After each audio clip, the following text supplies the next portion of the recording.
Et quand on voit le positionnement géopolitique ou géostratégique de la ville, sur un territoire qui est en plus particulièrement ouvert, on va voir pendant une demi-heure, c'est la manière dont Bruges a pu se développer, notamment pendant la période bourguignonne. Mais c'est aussi une ville qui a énormément souffert des de tentation pour les grandes puissances voisines. C'est bien sûr problématique pour les populations. Au large de Bruges, la première grande bataille maritime, j'en toucherai deux mots, est 1488. Alors pourquoi 1134 ?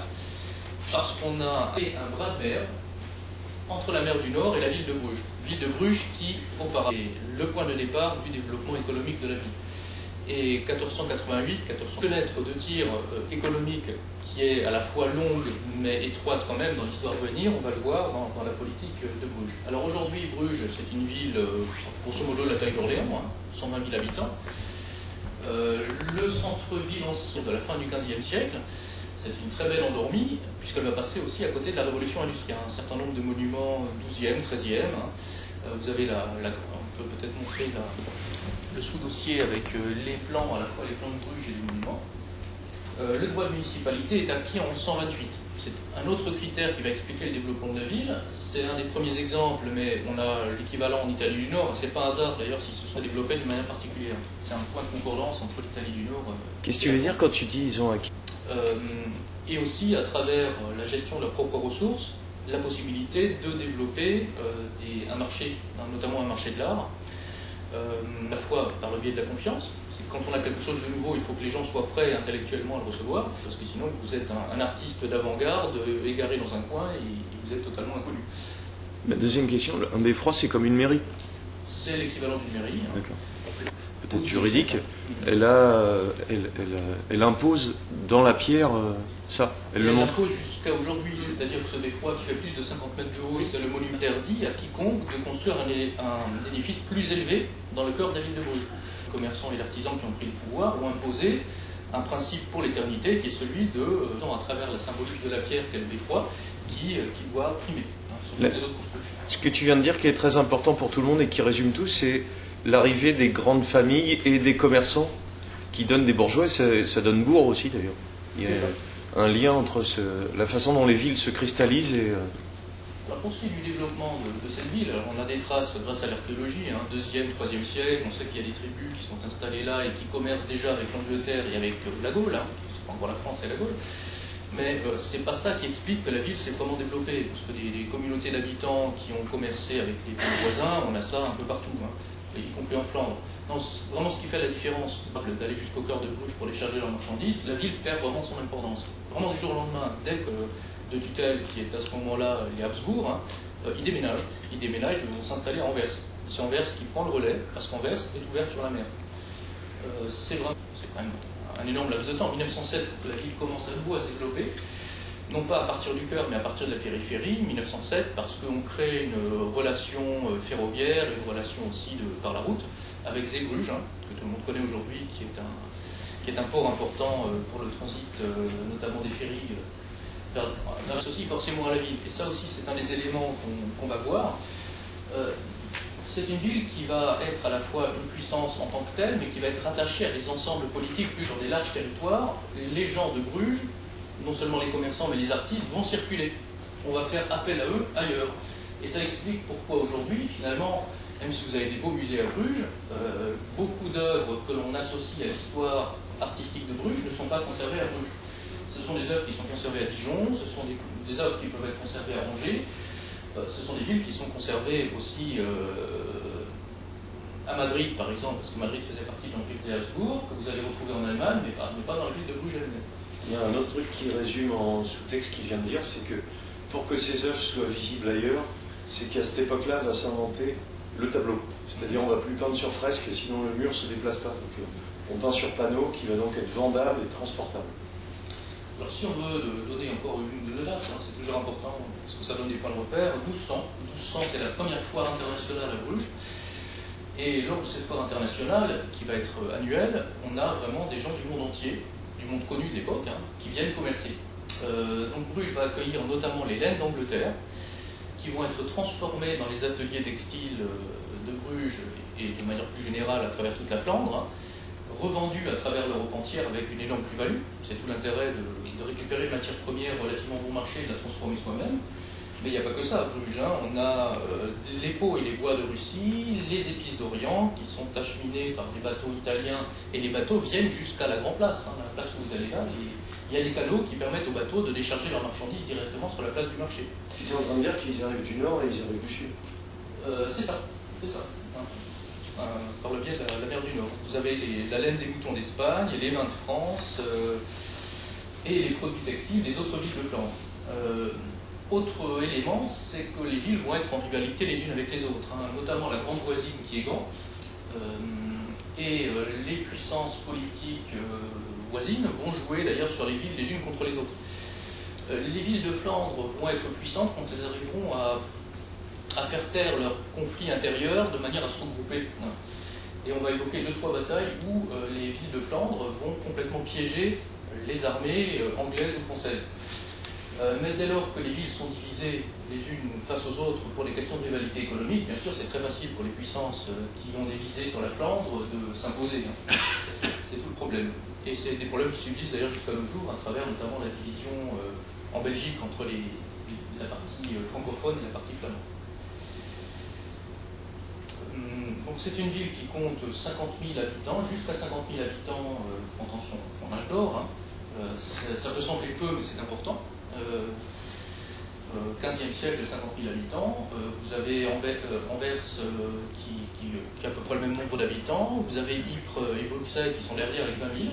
20 000, c'est même pas la taille des temples aujourd'hui. Hein. Donc on a affaire à des villes qui peuvent sembler peu peuplées, mais il faut savoir qu'aujourd'hui Venise, la vieille ville de Venise intramuros, c'est 50 000 habitants. C'est l'âge d'or des villes en fait. C'est l'âge d'or des villes.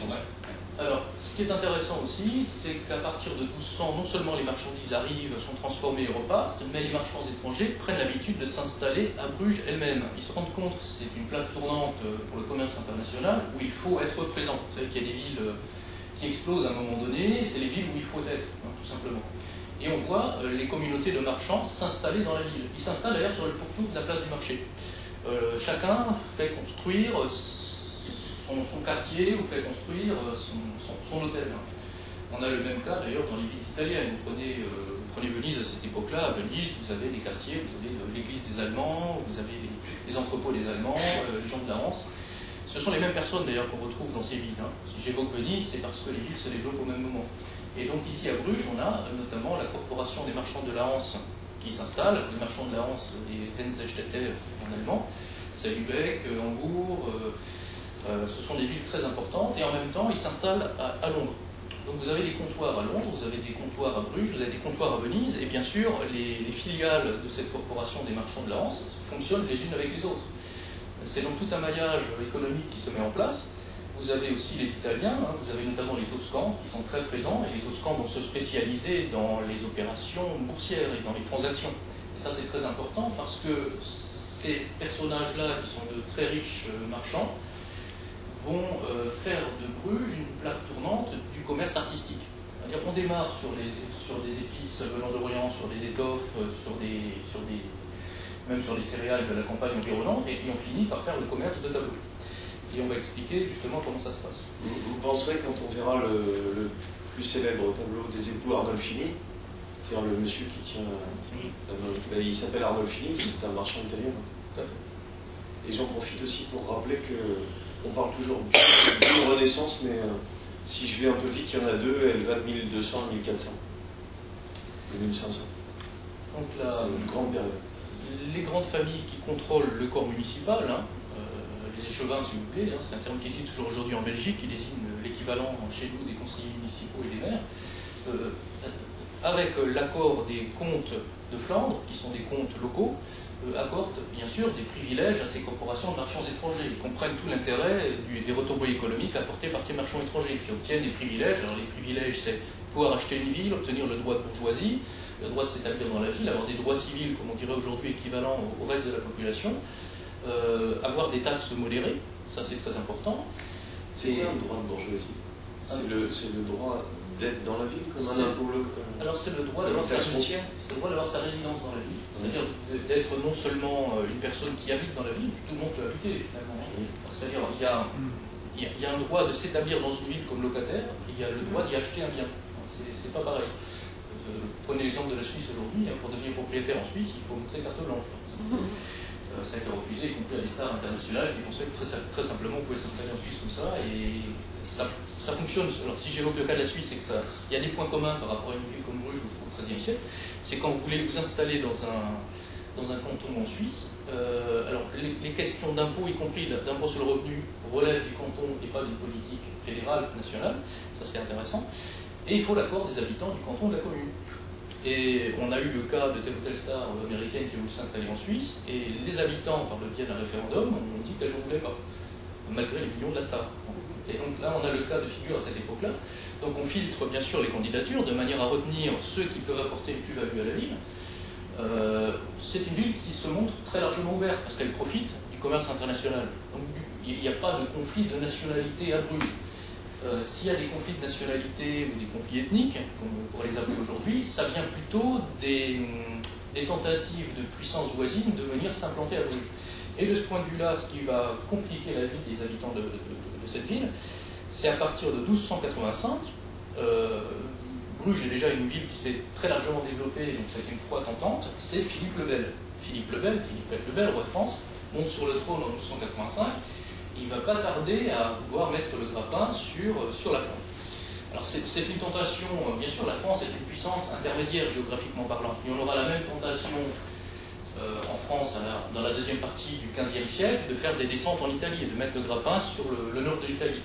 Alors là, j'anticipe un petit peu. Pourquoi c'est important? Parce qu'en mettant le grappin sur la Flandre à partir du XIIIe siècle et sur l'Italie du Nord à partir de la fin du XVe, on va faire pénétrer en France les influences artistiques venant de Flandre, et, dans un premier temps, et d'Italie dans un deuxième temps. Tout le monde sait que Léonard de Vinci, un petit peu de l'autre force, vient s'installer en France. Alors, ce qui se passe en 1297, donc 12 ans après l'arrivée de Philippe le Bel sur le trône de France, c'est que le comte de Flandre, qui est un comte local, qui est un monsieur d'une grande famille du coin qui s'appelle Guy de Dampierre, il est mis sous pression, parce que le roi de France lui rappelle qu'il est le seigneur, parce qu'il a un lien le comte de Flandre a un lien de vassal avec le roi de France, mais en même temps il y a Édouard Ier d'Angleterre qui lui aussi commence à lorgner sur la Flandre, parce que y vendre les produits textiles, la matière première c'est bien, mais on sait très bien que c'est grâce par la transformation et la valeur ajoutée que l'on fait vraiment des affaires. Donc les Anglais, à un moment donné, se disent c'est très bien de vendre nos laines aux Flamands, mais après tout, on pourrait nous-mêmes contrôler les ateliers en Flandre, de manière directe ou indirecte, et ramasser les royalties sur la plus. C'est stylé. Donc, Guy de Dampierre finit par pencher du côté anglais, et il reconnaît comme suzerain et comme nouveau seigneur Édouard Ier d'Angleterre. Simplement, ça arrive à une période où la France et l'Angleterre sont déjà les deux grandes puissances rivales. Vous imaginez bien que le roi de France ne peut pas tolérer que l'un de ses vassaux change d'équipe et rejoint le camp du roi d'Angleterre. Donc c'est une rupture de lien. En plus, le comte de Flandre envisage de marier sa fille au fils du roi d'Angleterre, ce qui serait une promotion sociale pour la famille flamande, mais qui est tout aussi inacceptable pour les Anglais. Et alors ça, cette rivalité franco-anglaise par le biais de la Flandre, c'est une chose qu'on va avoir très longtemps. Il y a une date que vous connaissez certainement, c'est 1830, c'est la création de la Belgique. La Belgique est créée en 1830, on crée des provinces.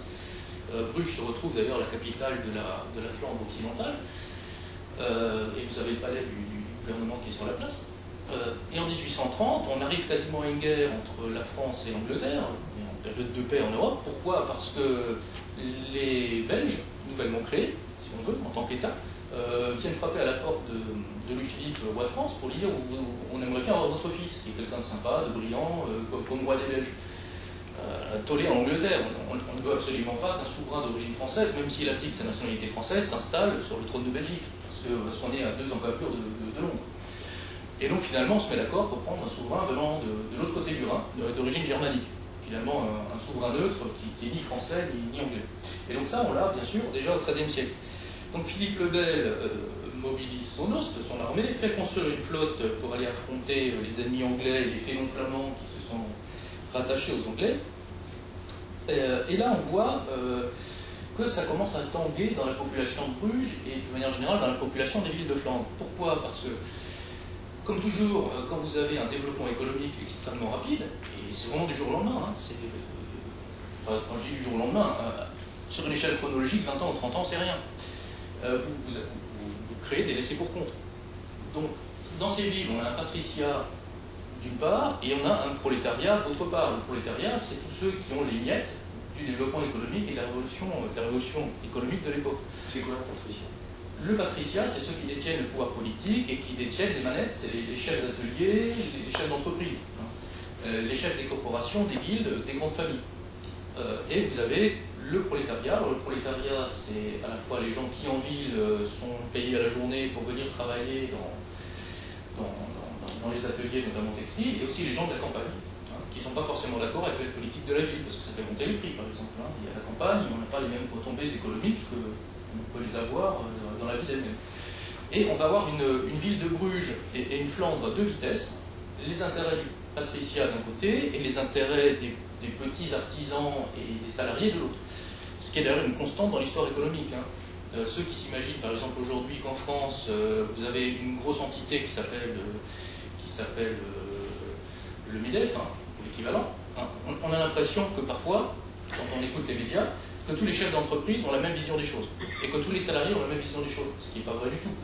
Il n'y a absolument pas de point commun entre les intérêts géostratégiques d'une grande entreprise comme Total, qui est une multinationale qui fait autant en une année en chiffre d'affaires qu'un pays africain moyen de BNP. Et des lecs fleuristes. Et des lecs fleuristes à Étampes, qui lui est plutôt depuis trois générations, qui est plutôt inquiet par la mondialisation et le fait qu'on installe une succursale, je ne sais pas, le Jardiland à deux parts. Donc il n'y a pas du tout de point commun entre les intérêts économiques de l'un et les intérêts économiques de l'autre. Et c'est exactement ce qu'on a dans la Flandre du XIIIe siècle. Et pourquoi est-ce que c'est important? Parce que le roi d'Angleterre et le roi de France vont jouer sur l'un ou l'autre parti. À ce moment-là, le patriciat penche plutôt du côté du roi d'Angleterre. Pourquoi? Parce que c'est d'Angleterre que vient l'essentiel de la matière première, c'est-à-dire la laine, qui permet de faire tourner l'industrie textile, les manufactures, les ateliers de Flandre. Les petits jouent plutôt la carte du roi de France. Ils disent, tiens, peut-être que le roi de France sera plus sympa, peut-être qu'il nous fait plein de promesses. Voilà. Donc là, on aura une dissension à l'intérieur de la population de Bruges, que l'on va retrouver de génération en génération. Alors parfois, le patriciat penche du côté des Français, parfois du côté des Anglais. Du côté des Français, pourquoi? Parce qu'à un moment donné, le comte de Flandre, allié et vassal du roi d'Angleterre, augmente les impôts parce qu'on est en guerre. Ça mécontente les entreprises qui payent l'équivalent d'une taxe professionnelle, qui se disent, tiens, on va peut-être changer de cheval et prendre plutôt le roi de France, parce que le roi de France, il nous demandera moins d'impôts. Ce qui est un faux espoir, parce qu'en général, les impôts en France sont très très élevés, déjà à l'époque, beaucoup plus qu'en Angleterre. Bien. En tout cas, ce qui nous importe, c'est que Philippe le Bel fait son entrée à Bruges en 1301, et il mène une politique qui n'est pas très habile, parce qu'il installe, alors il vire le conseil de ville, qui est composé donc de Brugeois, il le remplace par un gouverneur, une sorte de Gobletter, si vous voulez. La mairie est transformée en commune d'un tour, donc avec un gouverneur, une garnison, et on se contente, sans beaucoup travailler, de vider les caisses. Alors ça, c'est un gros problème que l'on va retrouver plusieurs fois à travers l'histoire, c'est que les Français ne sont pas très habiles quand ils s'installent quelque part, c'est une politique un peu colonialiste. Et on aura le même cas de figure à partir de 1799, ce sont les armées de la Révolution française qui arrivent, qui s'installent à Bruges, qui va rester un protectorat français, c'est transformé en département français, jusqu'en 1815. Alors ça vous explique pourquoi aujourd'hui, si vous allez à Bruges, là vous êtes vraiment dans la partie flamande de Belgique. Si vous parlez français, vous êtes franchement mal vu. Si vous êtes français de France, ça passe encore. Si on vous suspecte d'être un wallon, alors là ça se passe très mal. Moi j'ai eu l'exemple, la dernière fois que j'y suis allé, j'ai réservé par téléphone. Tu ressembles à un wallon en plus. C'est grave, c'est grave. Ouais. J'ai réservé par téléphone, le patron de l'hôtel que j'ai eu en ligne était très sympa, on a parlé français, il parlait parfaitement français.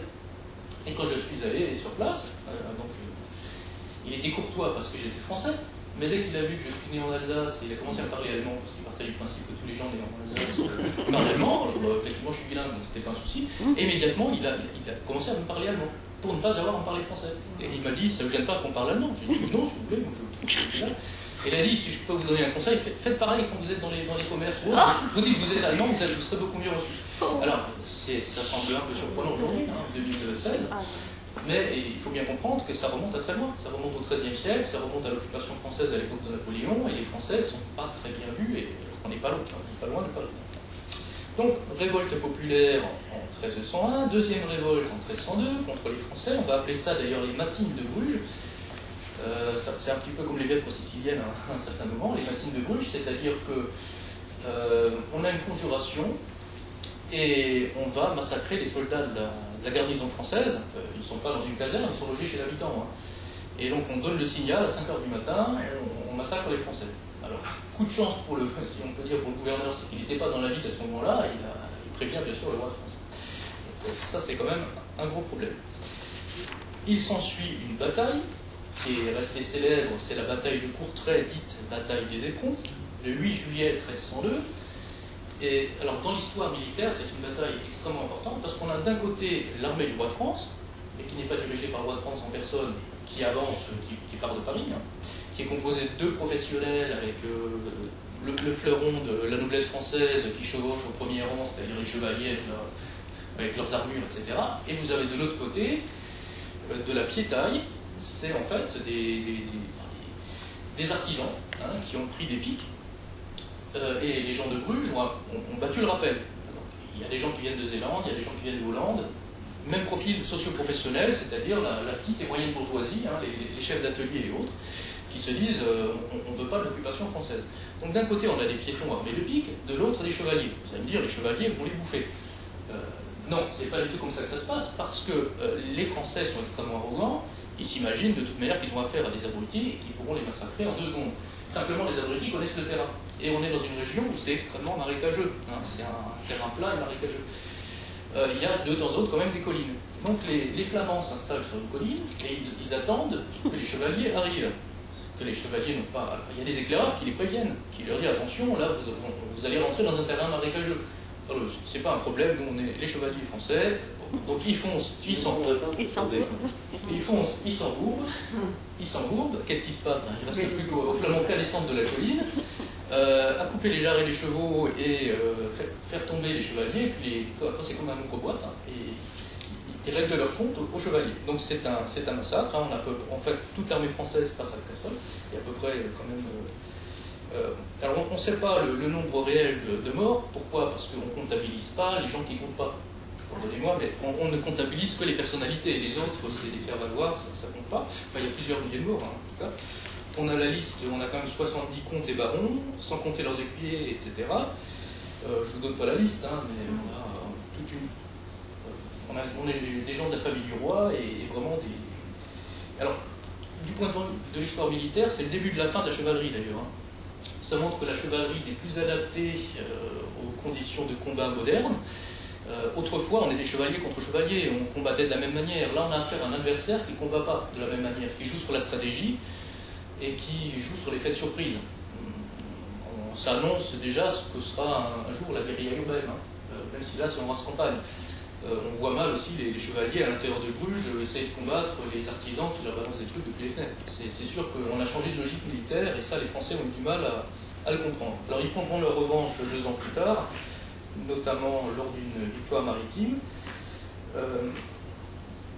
Donc les Brugeois sont vraiment mis sous pression par le roi de France, qui les occupe régulièrement, mais aussi par le roi d'Angleterre. Dans l'intervalle, c'est Édouard III qui est monté sur le trône, et lui il dit aux Brugeois, c'est très simple, vous êtes alliés, que ce soit de l'autre fois, c'est pas mon problème au roi de France, moi je réagis en mettant fin à l'exportation des laines vers votre ville. Je n'aurai aucun mal à trouver d'autres villes qui vont se développer grâce aux laines que je leur apporte. Donc, oui, c'est tout. Donc, crise dévastatrice dans l'industrie textile. Et. vers 1300, toujours. Là, on est en 1340, et on arrive en 1340 à la première bataille navale, dont l'enjeu est justement Bruges. Une bataille navale qui est la bataille dite de l'Écluse, qui est au large du Zwin. Alors, le Zwin, c'est le fameux bras de mer. On a une écluse, effectivement, qui ferme ou qui ouvre l'accès du bras de mer vers la ville. Et c'est une défaite maritime, la première grande défaite maritime française face aux Anglais. C'est jamais que la première, il y en aura beaucoup d'autres. Et c'est là aussi un massacre pour les Français, notamment les amiraux de l'escadre française, qui ne sont pas des vrais amiraux, d'ailleurs c'est des titres honorifiques. Le problème des titres honorifiques, quand on est en situation réelle de combat, c'est que ça ne suffit plus. Et le roi d'Angleterre les fait exécuter notamment. Alors là vous avez les fameux canons rouges aujourd'hui. Alors juste une petite parenthèse amusante, quand je disais à partir de 1200 marché international, autre date importante, 1246. 1246 c'est la création de la première bourse au monde. Et d'ailleurs le terme même de bourse vient de la famille Van der Beurs, qui est une famille de Bruges, qui a été implantée sur la Grande Place, et qui est la première, s'est dit, tiens, plutôt que de faire les transactions chez les uns et chez les autres, on va créer un lieu qui sera le lieu où les gens qui veulent faire des transactions financières pourront se retrouver en toute sécurité, en toute confidentialité.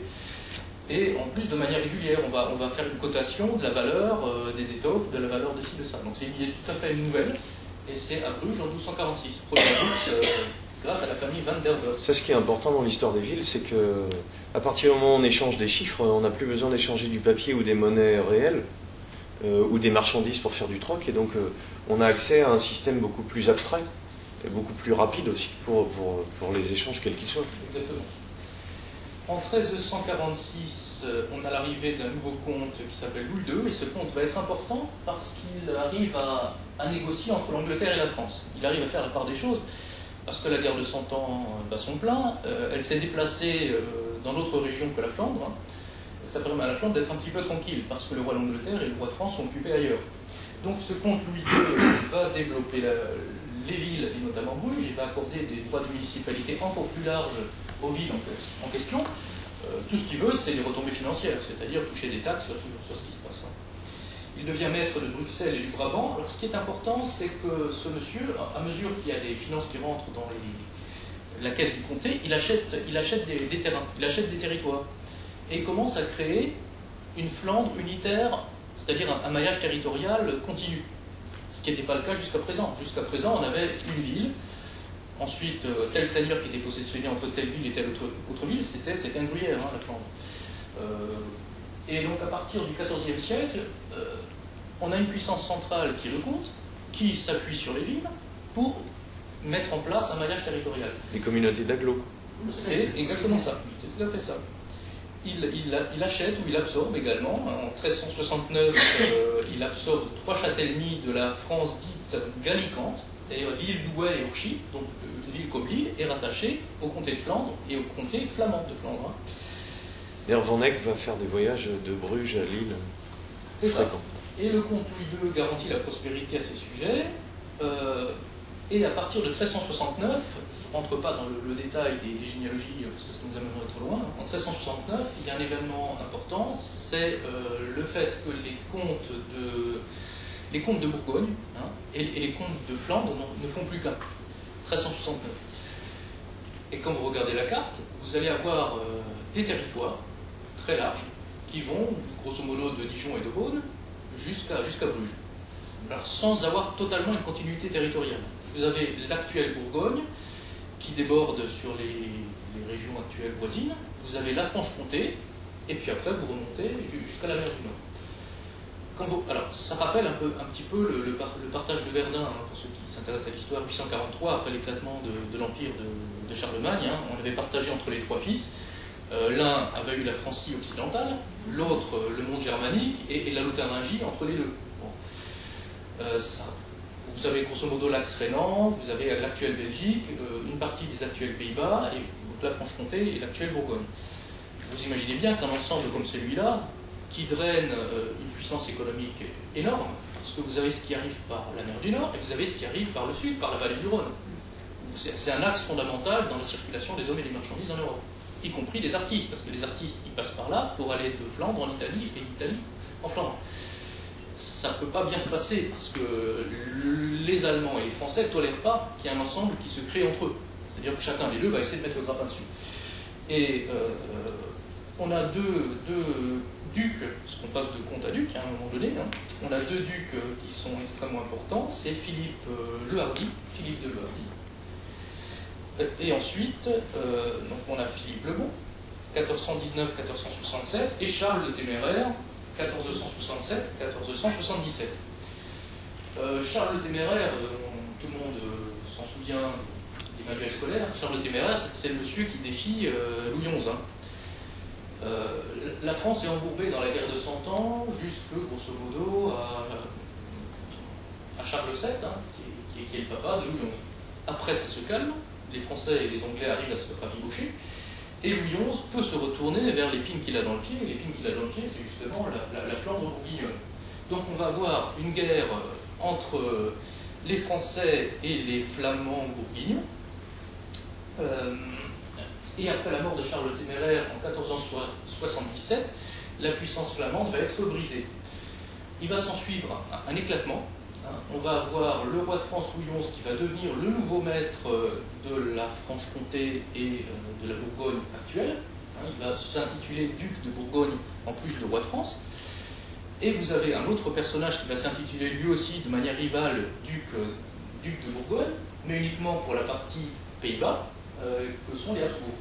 Donc on a deux familles qui rivalisent pour le même titre, mais pour une réalité géographique différente. Côté français, c'est la Bourgogne, côté germanique, c'est la Flandre. Donc ce qui importe simplement de retenir, c'est que pendant la période qui nous intéresse, grosso modo, deuxième moitié 14e jusqu'à la fin du 15e, on a un ensemble géographique extrêmement puissant qui va de la mer du Nord jusqu'à Dijon.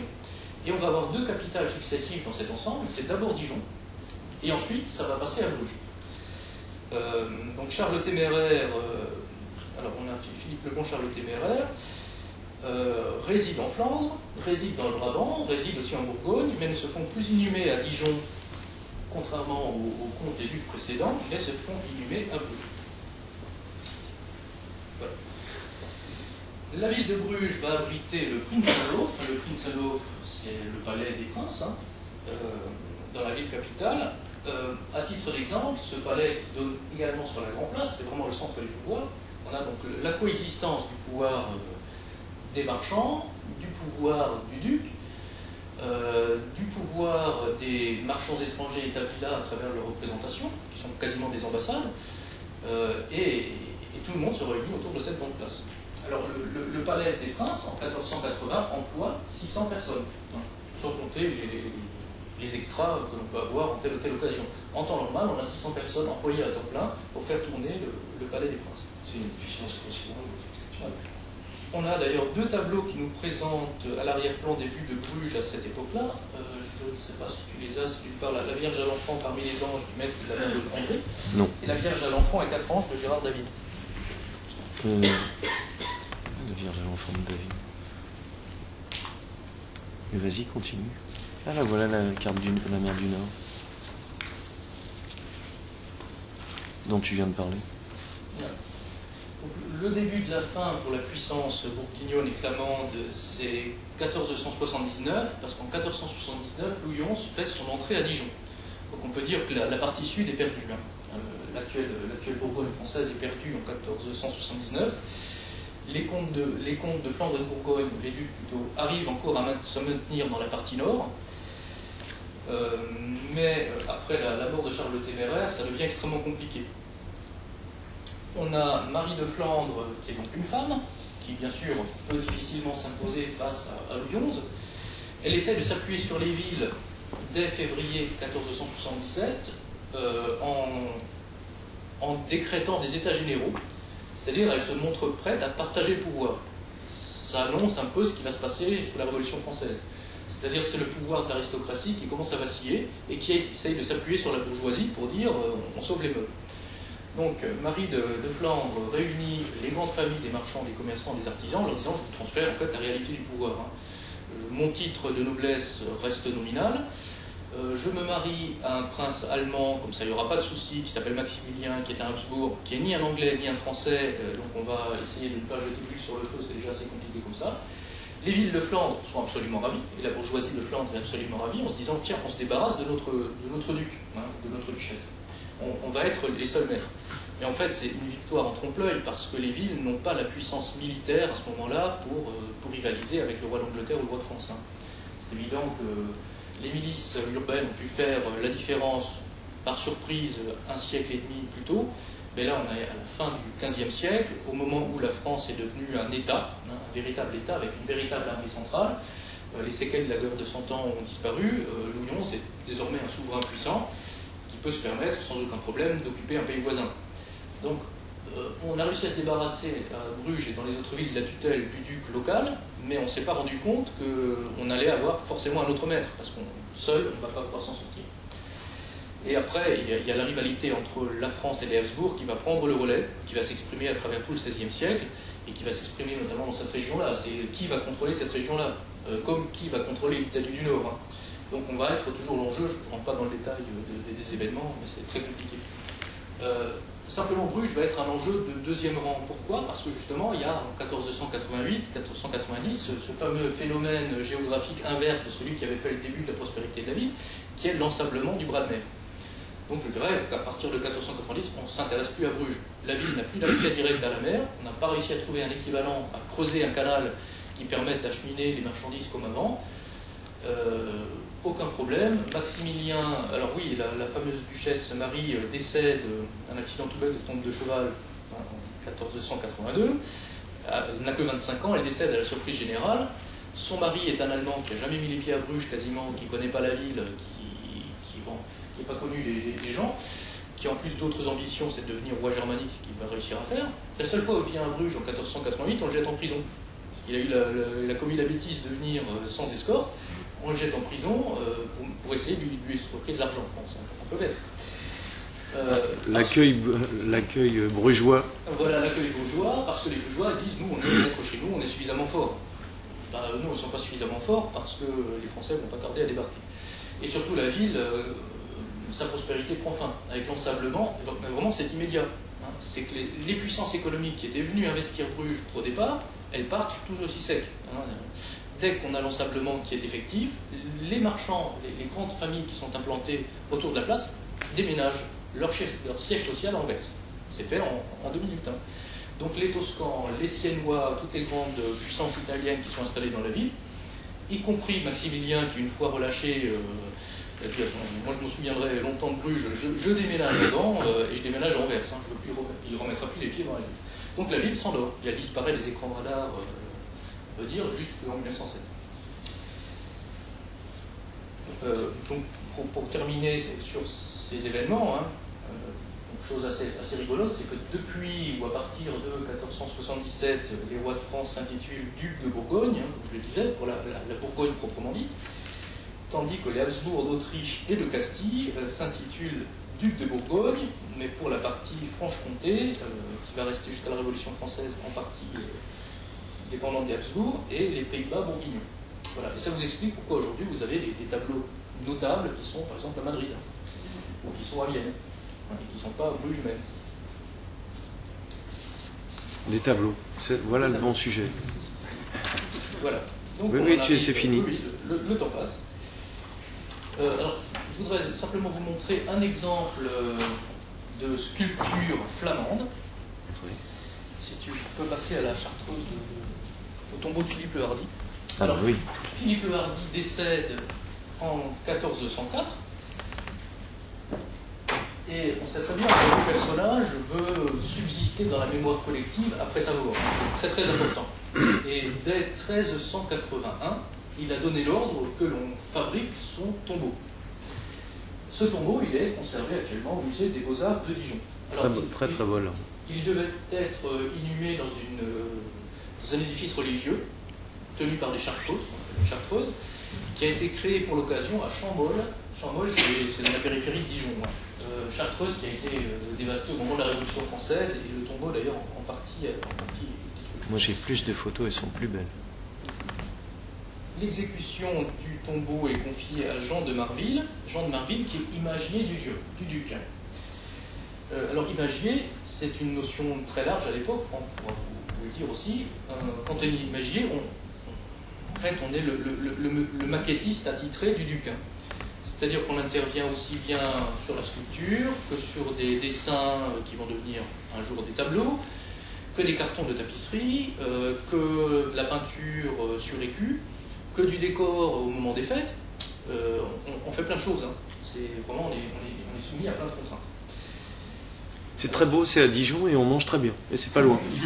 Alors, le sculpteur impose l'idée d'un gisant sur dalle noire en marbre de Dinan, qui recevra la statue de Philippe, Philippe qui est habillé d'une robe de chartreux, ainsi que des statues d'anges, qui portent son bassinet. Le bassinet, c'est son haut, si vous voulez, sa défense de tête. Un lion à ses pieds, et un cortège de pleurants, ou de deuillants, en soubasson. Ce cortège est représenté sous la forme de 17 étapes. Ce sont les 17 étapes du transport de la dépouille du duc depuis Alais, qui est une commune près de Bruxelles, jusqu'à Dijon. Les 4 faces du mausolée sont en albâtre. Elles représentent des motifs architecturaux, on les voit entre les deuillants. Voilà. Et à sa mort, d'ailleurs, Jean sans peur se fera inhumer dans un mausolée semblable, un copier-coller. C'est la raison pour laquelle sur une photo vous avez eu deux tombeaux semblables, copiés sur celui de son père, au point d'ailleurs que le remontage des tombeaux en 1792, on a récupéré, un an après la chartreuse a été démolie, on a récupéré les pièces des 2 tombeaux, on s'est un petit peu mélangé. C'est-à-dire que le style était tellement semblable qu'on ne savait plus trop à lequel des deux il pouvait appartenir. Ce qu'on a là et qu'on retrouvera dans la peinture, c'est l'importance du cadre. Le fait que l'architecture et le cadre soient la même chose, en fait. Tout à fait. Qu'on intègre de l'architecture dans la peinture, mais aussi qu'elle déborde jusqu'à être le cadre elle-même de l'œuvre. Alors Jean de Marville ne peut pas terminer l'œuvre parce qu'il décède, et c'est Klaus Hutter qui le remplace dans la charge d'imagier du duc qui prend le relais. Alors Klaus Hutter, on vous le montre, c'est un Flamand qui travaille d'abord progressivement à partir de 1385 à cette œuvre, et ensuite pratiquement à temps plein, en même temps que sur d'autres chantiers dans la ville de Dijon. Donc si vous allez aujourd'hui à Dijon et que vous voyez des vestiges du XVe siècle, et qui sont nombreux encore de l'architecture et autres, dites-vous bien que la plupart du temps, les architectes et les maîtres artisans qui ont travaillé sur ces chantiers venaient de Flandre, et notamment Bruges. Parce que à ce moment-là, Dijon était la capitale et Bruges la deuxième ville de l'ensemble territorial. Ça va s'inverser à un moment donné, c'est Bruges qui va prendre le relais et Dijon devenir la ville numéro 2. Donc c'est assez étonnant de voir beaucoup d'œuvres brugeoises et flamandes, de manière plus générale, à Dijon aujourd'hui. On en profite pour dire que Klaus Hutter est un génie de la sculpture et qui n'est pas...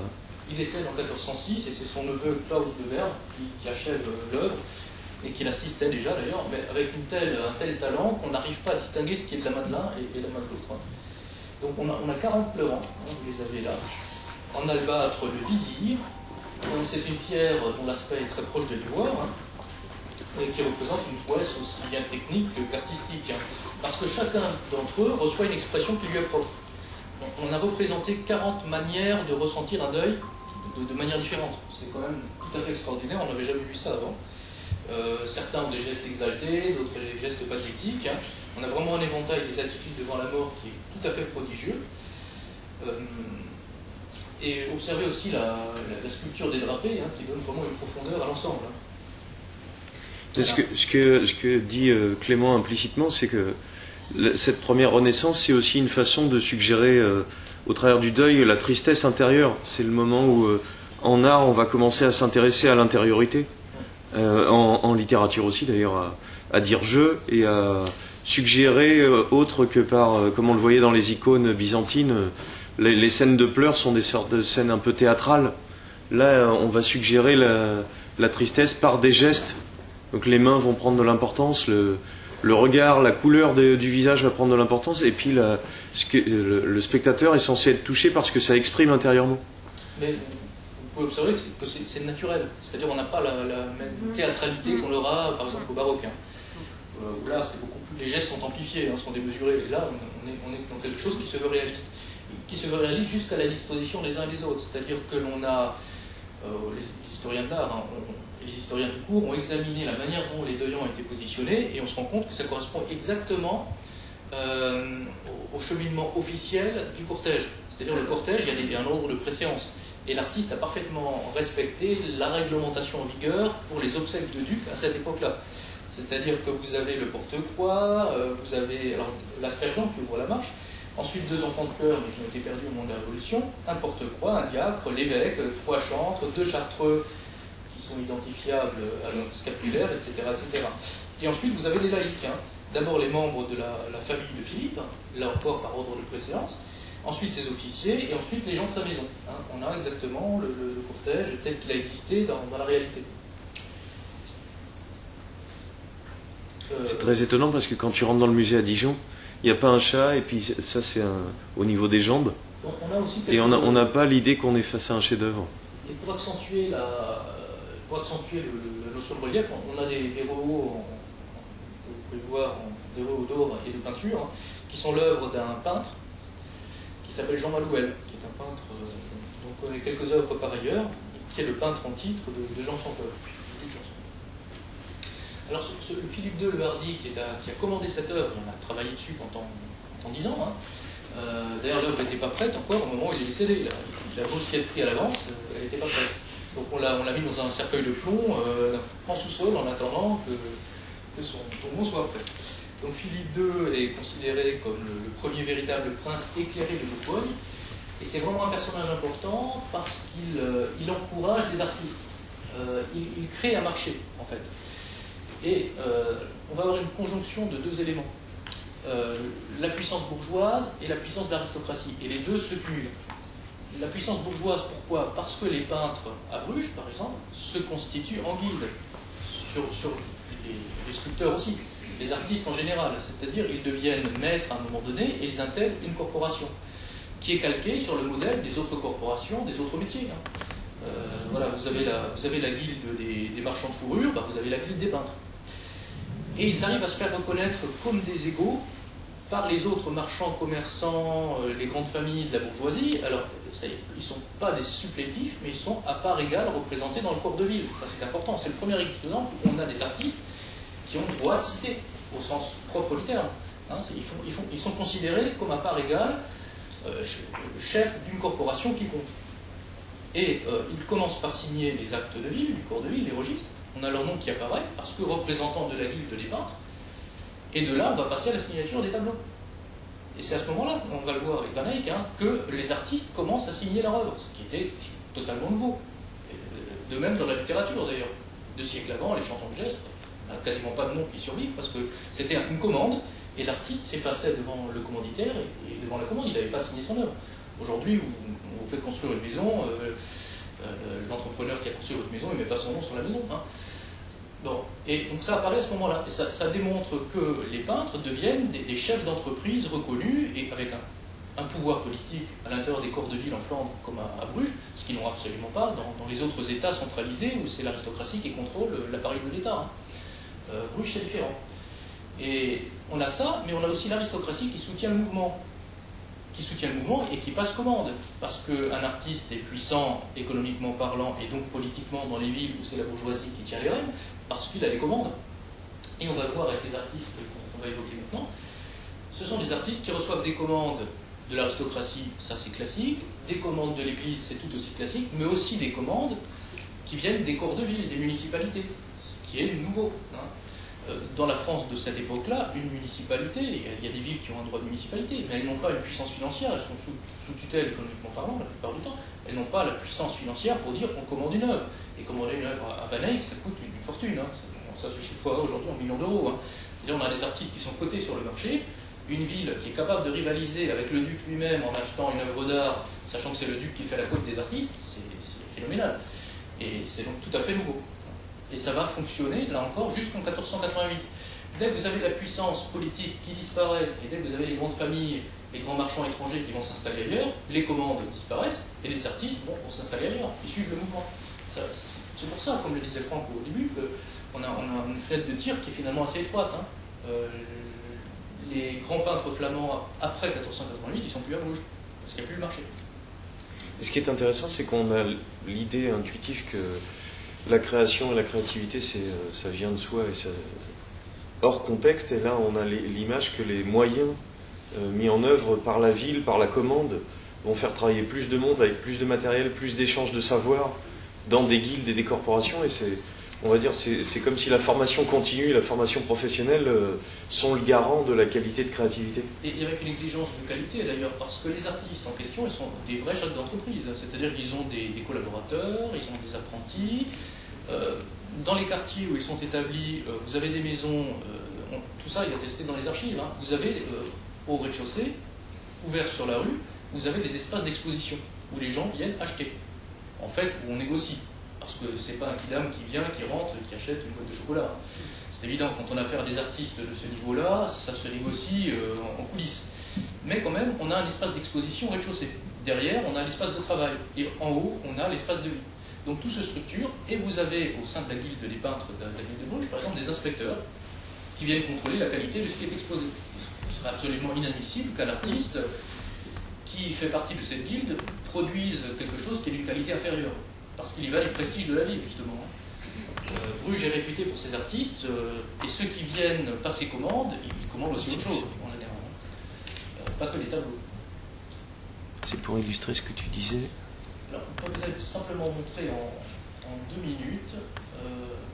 Vous avez une image, regarde la guilde de Delft, qui est encore sur pied, de Saint-Luc, et celle d'Anvers.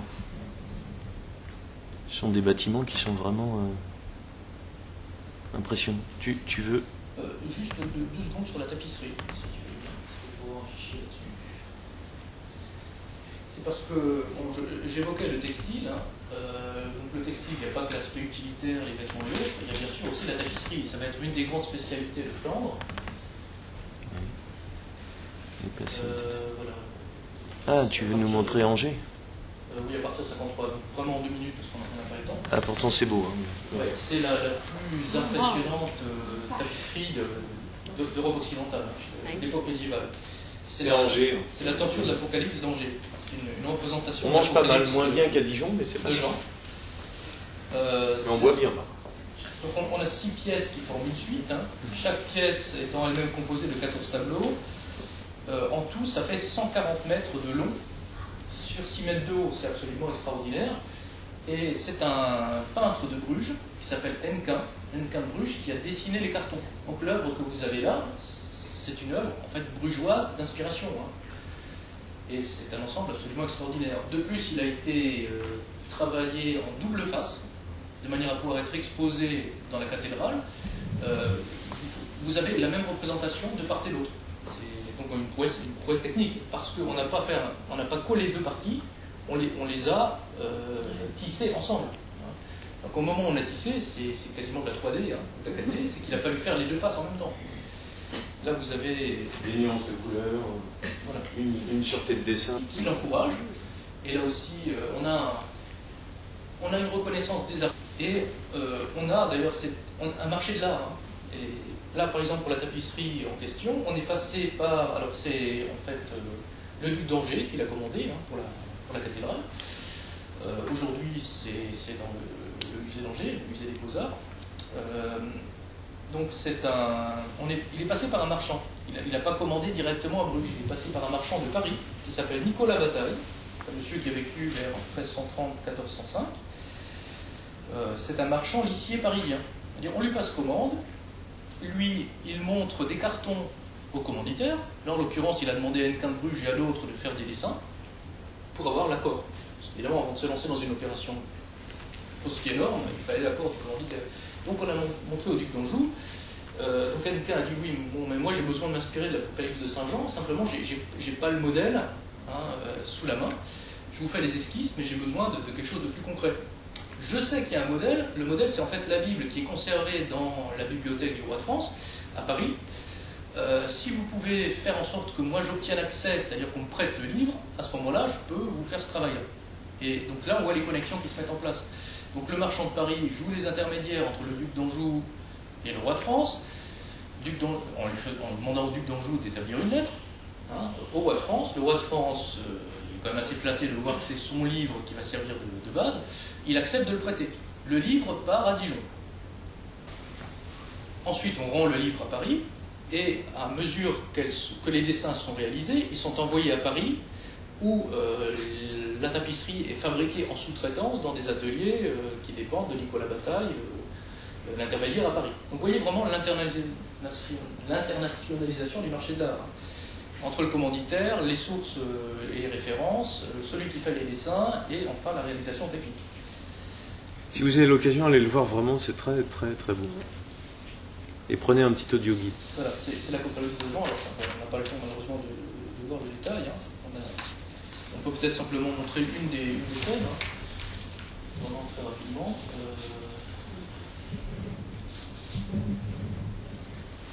Ce qui est rigolo, parce que je pourrais mal comparer, mais la façon d'orner le fond, tu vois, on a des aplats de couleurs la plupart du temps.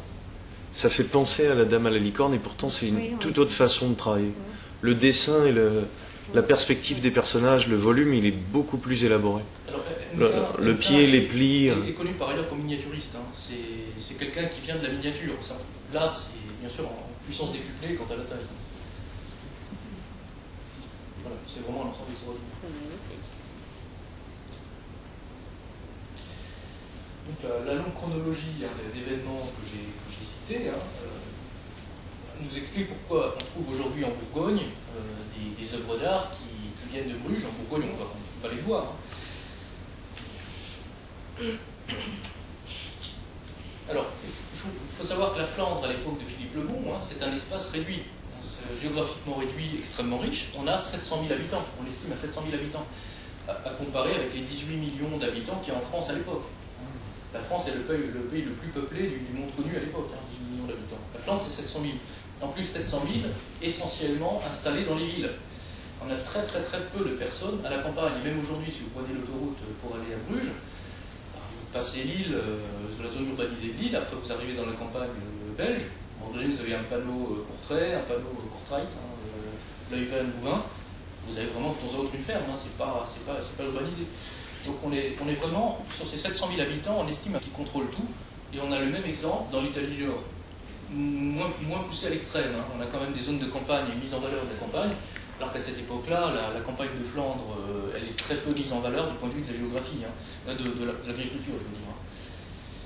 Tu parlais de la représentation du volume des tissus, mais l'animal à droite, vous voyez la différence entre ses pattes de devant et ses pattes de derrière, c'est une compréhension de la perspective par l'ombre, par le chevauchement, par la diminution qui est déjà très avancée. Alors justement, et j'en terminerai par là avant qu'on aborde vraiment la question de la peinture, on peut dire aussi que les primitifs flamands sont nés en Italie. Alors c'est un petit peu une boutade, bien sûr, parce que par le biais de l'extension territoriale vers le sud, c'est-à-dire de l'ensemble de Franche-Comté et Bourgogne, et de là on a le Rhin et on a la vallée du Rhône, ces artistes flamands sont partis se documenter en Italie. De plus, ils avaient des lettres d'introduction qui leur étaient données pour les grands artistes de Bruges par les marchands italiens installés à Bruges, les gens de Sienne, les gens de Florence et autres, et qui leur ont facilité le transit jusqu'en Italie. Et donc ces Flamands vont faire une descente en Italie pour se former. Or, à l'origine de leur succès, parce qu'ils vont l'appliquer en Flandre et d'une manière particulière, comme on va le voir notamment à travers les époires de Fini de Van Eyck, il y a la découverte de la perspective centrale. Alors cette découverte de la perspective centrale, qui est une véritable révolution en architecture, en peinture et tout ce que vous voulez, on la doit à deux personnages. D'une part à Brunelleschi, vers 1420, et à M. Alberti, en 1435. Alors Brunelleschi a commencé, c'est quelqu'un qui a l'habitude de travailler en 3 dimensions. Il a commencé comme orfèvre, il a continué comme architecte. Il s'est mis au service des Médicis. Il réalise pour eux une église qui est l'église San Lorenzo, qui est restée dans l'histoire de l'architecture comme le premier édifice de la Renaissance. Rappelons que les dates de la Renaissance en Italie ne sont pas les mêmes qu'en France. En France, c'est plus tardif, ce qu'on considère comme la période de la Renaissance. Là, on est dans les années 1420. Il a réalisé, sachant que nous, ça nous semble tout bête, le premier cube surmonté d'une coupole hémisphérique. C'est l'église San Lorenzo. Il fallait, c'est une prouesse technologique, c'est lui qui a été le premier. On lui doit aussi la coupole du Duomo de Florence. Alors que j'ai vu, concernant les dossiers, sous dossier architecture.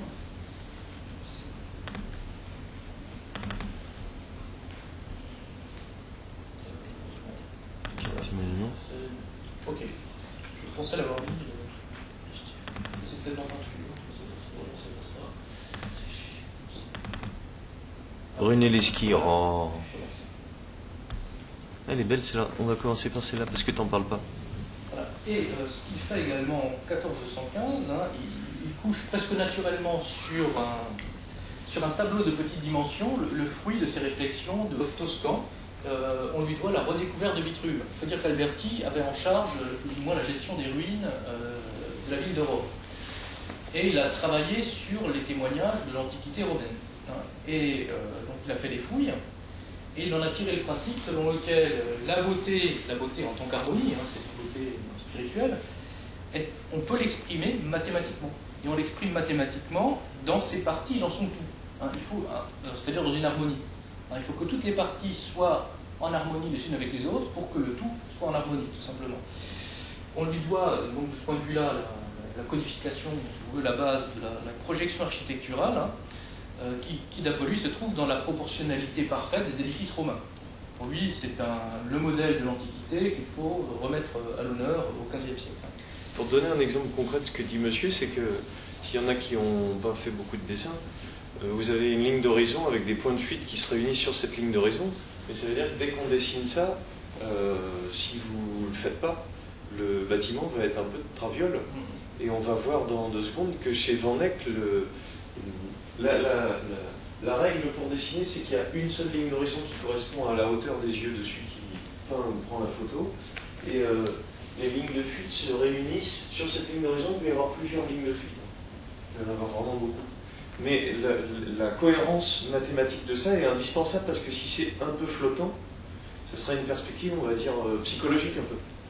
Et là, ce que fait Alberti et Brunelleschi en application dans leur dessin, ils le formalisent mathématiquement, ce que les Flamands n'arriveront pas à faire à ce point-là. Donc c'est pour ça qu'on attribue aux Italiens cette invention de la perspective. Par contre, je ne sais pas si tu veux en parler, mais je voudrais en toucher un mot un instant. C'est dans un texte de...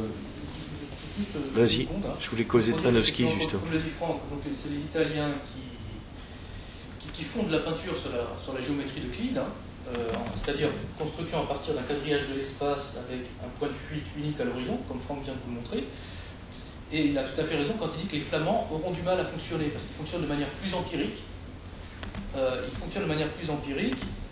Pour ce qui est de la perspective, laquelle va procéder chez eux, on voit très bien dans le tableau de Van Eyck qu'on va voir tout à l'heure, par zone de convergence, avec plusieurs points de fuite. Hein. Et ça devrait être sur un point. Alors, à peu près. Il y a des outils dont ils vont se servir, on va le voir, c'est celui du miroir circulaire convexe, qui apparaît dans le tableau des étoiles d'infini notamment, qui est placé dans le cube scénographique, hein, et qui ouvre l'espace dans plusieurs directions en reflétant les alentours. Alors là où on peut parler de génie du point de vue des Flamands, c'est quand ils, même de manière empirique, ils récupèrent les éléments inventés ou remis à l'honneur par les Italiens, en cumulant ça avec l'invention de nouveaux liants. Alors, alors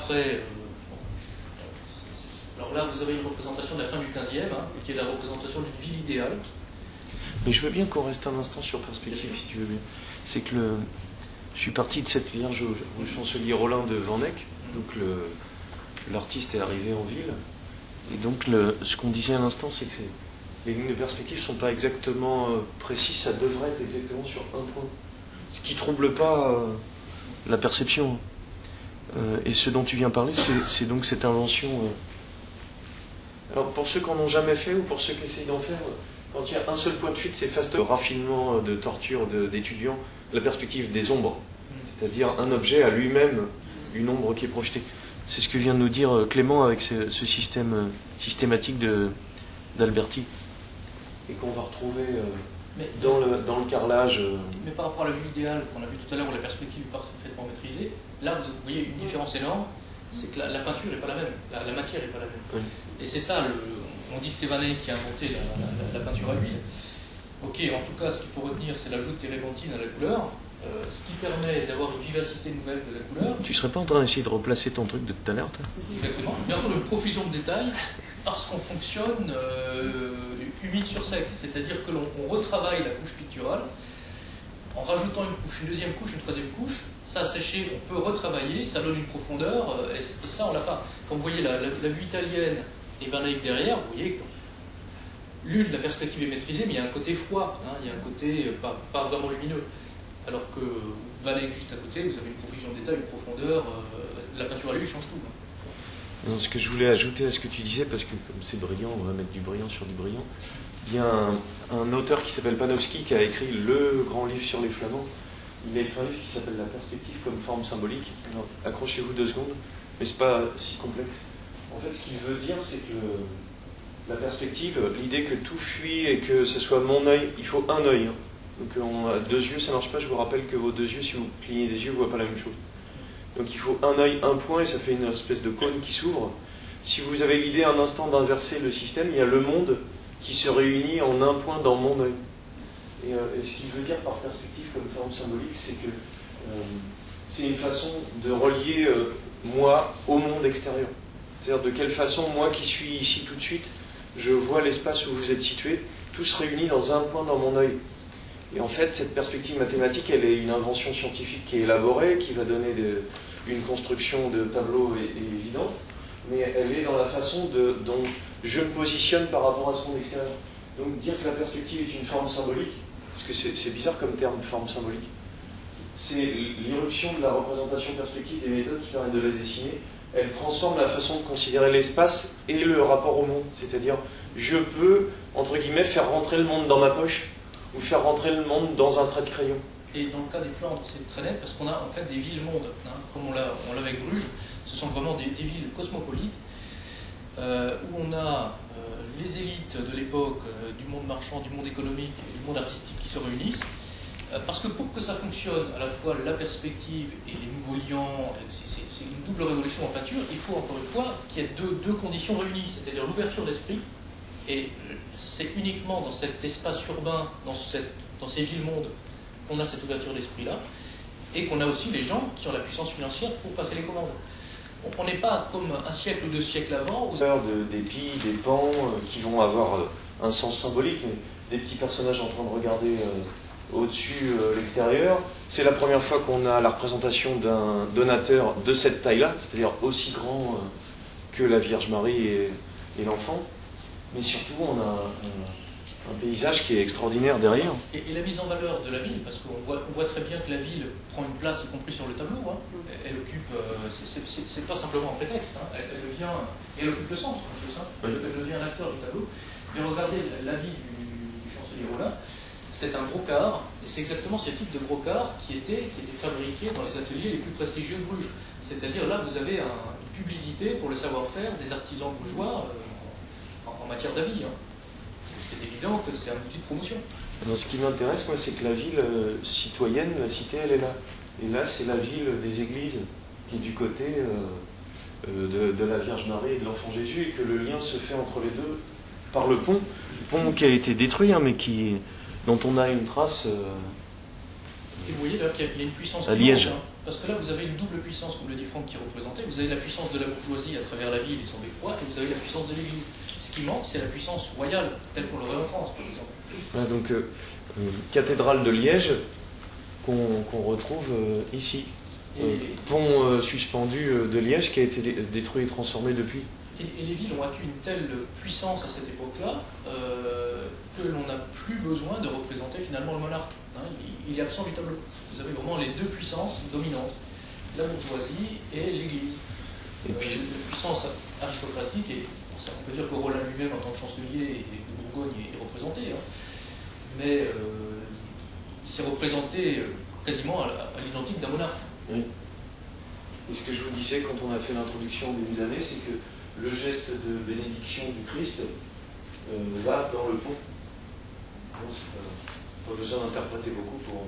Voilà, c'est un geste de lien entre le monde réel avec sa ville et le monde céleste.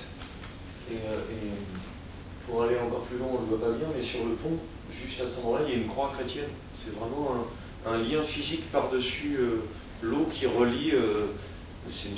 Wengler qui lit ça de soir avant de se coucher, la cité céleste et la cité terrestre. Tu nous en dis un petit passage par cœur après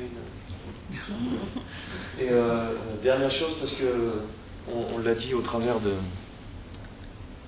donc une ville réelle dont on voit des extraits. Voilà, à Liège, elle va être très abîmée, très bombardée, mais un intérêt, je le disais, pour la peinture, par la technique de la peinture, pour des détails du monde extérieur. La peinture flamande va se passionner pour les matières, pour la lumière sur ces matières. Et la symbolique des objets, cette symbolique va être ensuite transposée dans le monde des œuvres laïques. Hein. Et notamment Van Eyck va être une des personnes qui va jouer sur la symbolique des objets, et on va le voir avec les époux infini, hein, chaque élément a une valeur symbolique. Là, vous avez bien sûr les lys, qui symbolisent la virginité de la Vierge, c'est évident. Vous avez les rosiers. Vous voyez que les rosiers sont très proches du lys. Pourquoi? Parce que les rosiers symbolisent la passion. Parce que finalement, entre la naissance du Christ et sa mort, il y a peu de temps. Mais des rosiers qui fleurissent. Donc le rosier, c'est à la fois les épines, la couronne d'épines, mais c'est aussi la fleur qui fleurit et qui, pour la rédemption et le rachat des péchés et la vie éternelle. J'en profite pour vous dire que chez Van Eyck, on trouve des traces de vraie architecture. Même chose pour la cathédrale de Liège qui est derrière. Également. Et j'avais montré un tout petit détail de cette... voilà, ce sont aussi des vraies sculptures venant de la cathédrale de Liège qui sont intégrées dans la peinture. Et la vue urbaine derrière fait son apparition. On se met à ouvrir les premiers peintres byzantins mettaient un fond d'or, mettaient un fond uni. Là, la fenêtre s'est ouverte et on commence à voir dehors. Alors, les perspectives architecturales qui sont ouvertes vers le spectateur, notamment par le biais de loggia et autres, on l'a déjà dans la peinture italienne un siècle avant. Simplement, c'est de la peinture, c'est pas de la peinture à l'huile. Et la peinture à l'huile change complètement les choses, parce que ça vous donne une profondeur et une luminosité. Là encore, vous aurez une carte postale publicitaire pour les ateliers textiles de Flandre. Non, puisque M. Wingler parle de peinture, je vais donner un exemple. Il y en a peut-être qui ne savent pas que c'est sur un panneau de bois qu'on peint et on étale un mélange de colle, que voilà d'ailleurs. C'est une colle animale, hein, c'est de la peau de lapin. Tu te rappelles, c'est comme ça que je t'ai rencontré, tu criais dans les rues. Peau de lapin. Pour les récupérer, ça s'appelle un gesso. Ça vient c'est de l'italien, ça veut dire gypse, ça veut dire plâtre en fait. C'est un mélange de plâtre et de colle. Et gypse, le terme est toujours... Qu'on applique sur le support et on mélange des pigments à de l'huile. Donc l'huile va être le liant, mais on va ajouter quelque chose qui l'aide à sécher. Je prenais juste 2 images parce que ça va vous montrer comment la peinture peut être translucide par moment. Il est intéressant, vous pouvez le retravailler. Et opaque à d'autres. Donc, selon le pigment qui est à l'intérieur, elle va être très couvrante ou très transparente. Et donc on va pouvoir jouer de ces superpositions. Ce qui donne un des rares dessins qu'on ait de Van Eyck, puisque apparemment il peindrait directement sur le support. Peindre. Donc on a peu de dessins, parce qu'ils sont sous la toile. Enfin, c'est pas une toile, pardon, c'est un panneau de bois. La toile arrivera un peu plus tard en Italie. Et là, vous avez des personnages qui sont tirés de leur quotidien.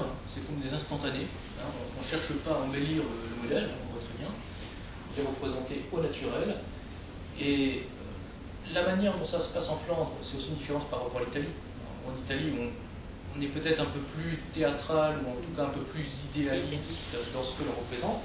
Ça vous explique aussi pourquoi les Flamands ont une disposition d'esprit qui va faire que la réforme sera plus facilement acceptée, contrairement à l'Italie du Nord, par exemple. Là, vous êtes quand même sur un type de peinture qui s'accommodera sans aucun problème de la réforme protestante. Et pourquoi tu fais un lien entre les deux? Parce que la réforme protestante cherche à éviter les intermédiaires. On sait très bien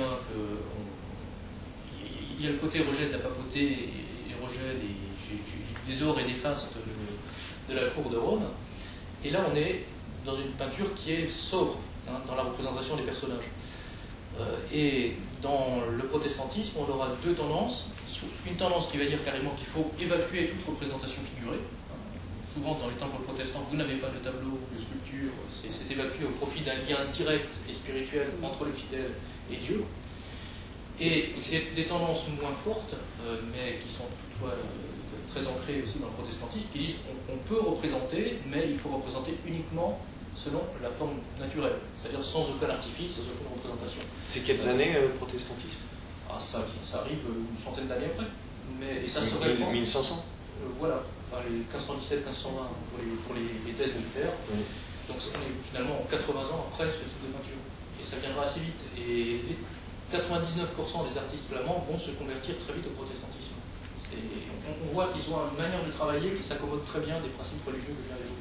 Alors ce que Van Eyck invente, c'est le portrait au sens Alors, il y a un paradoxe, je vais revenir dans 2 secondes, sur un fond foncé.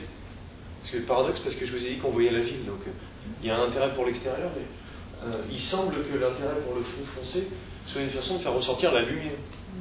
Le visage est de 3/4, donc c'est plus un portrait de médaille, de profil, et c'est pas le cas là, mais je vais vous le montrer tout de suite, une façon de regarder le spectateur.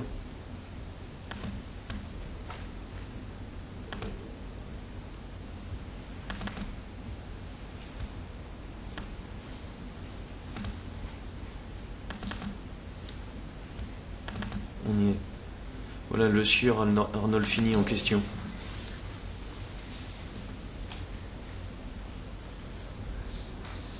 Le portrait, les premiers portraits signés avec sur le cadre.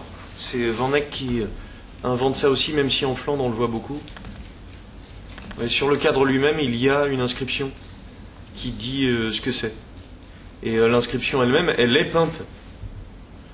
Donc c'est une façon de jouer les faux semblants, le petit parapet, la main qui s'avance. On a l'impression que le personnage est en relief par rapport à nous.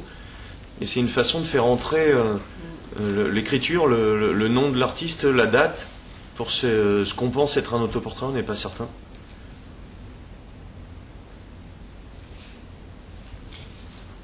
Oui, le tableau change énormément quand il y a son cadre. En plus, les photos n'ont pas la même couleur. Et puis l'autre portrait signé, c'est, semble-t-il, la femme de Van Eyck. Alors, comme tu l'as dit, c'est effectivement une gravure de mode, parce que on a une représentation de la façon dont on s'habille, des tissus.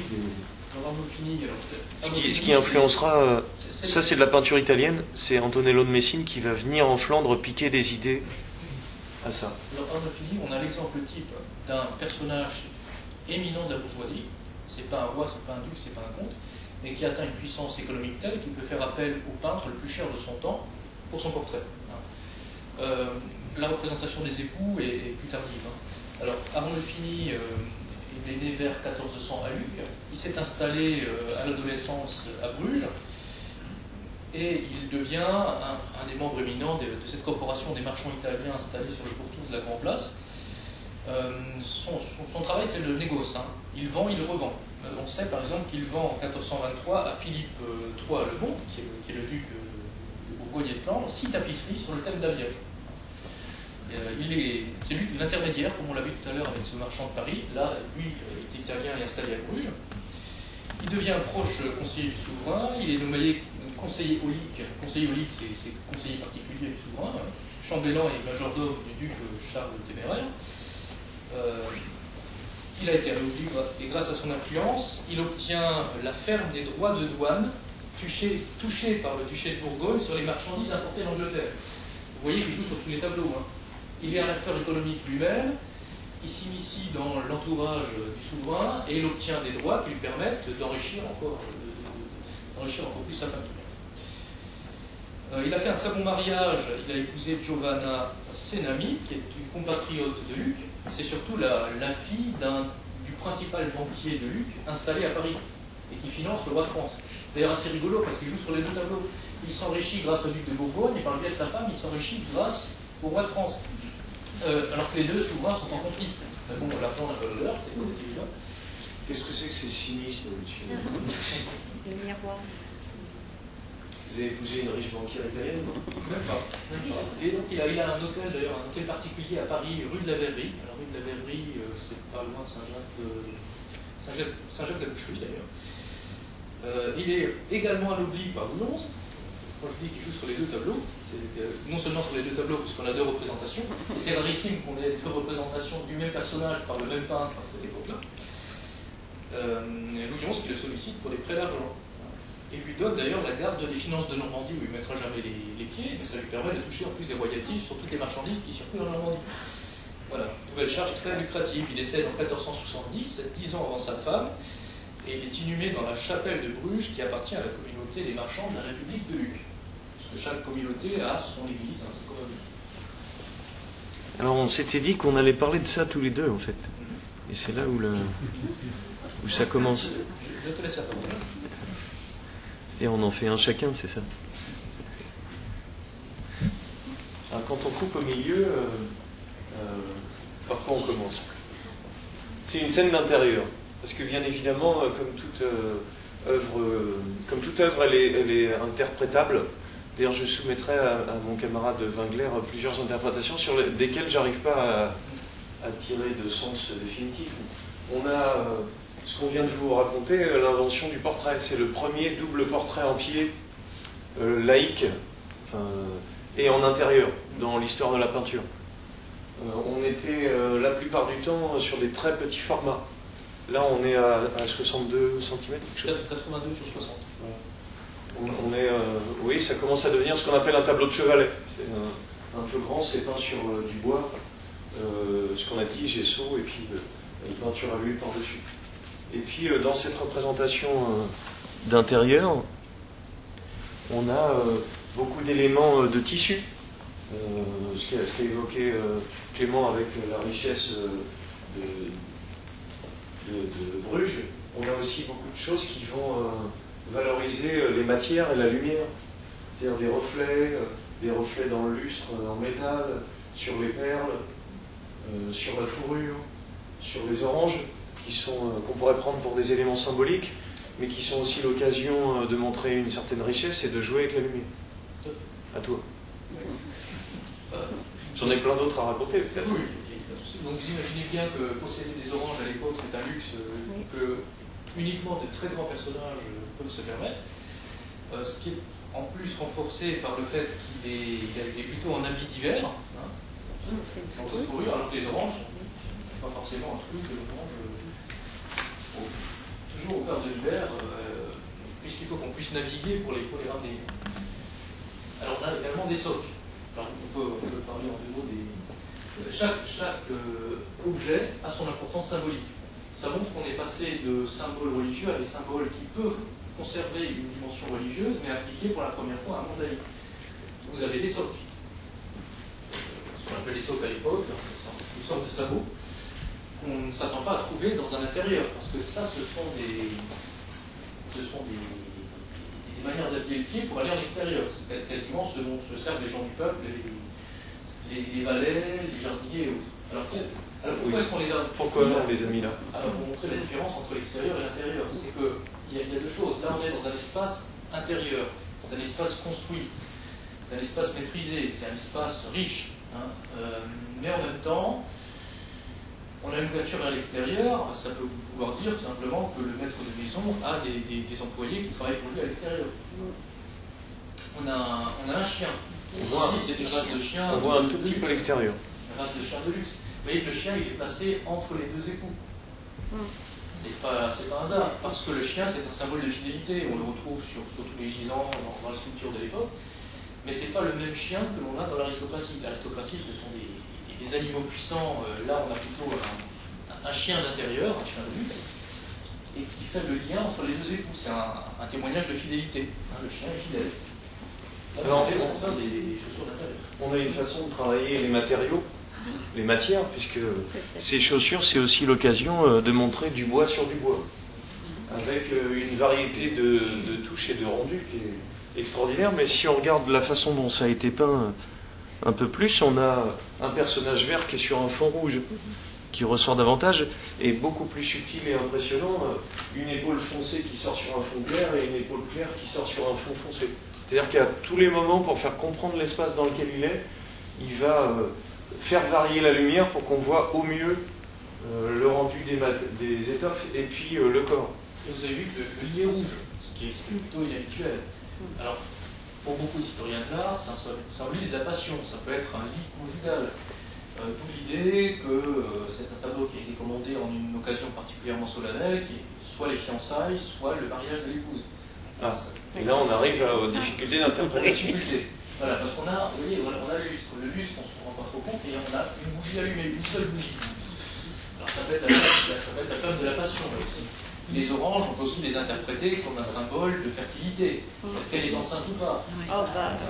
Il y a plein de questions qui sont... Alors, on a un élément qui a l'air de valoriser qu'elle serait enceinte, c'est qu'on a Sainte Marguerite qui triomphe d'un dragon, et qui est la sainte patronne des parturiantes.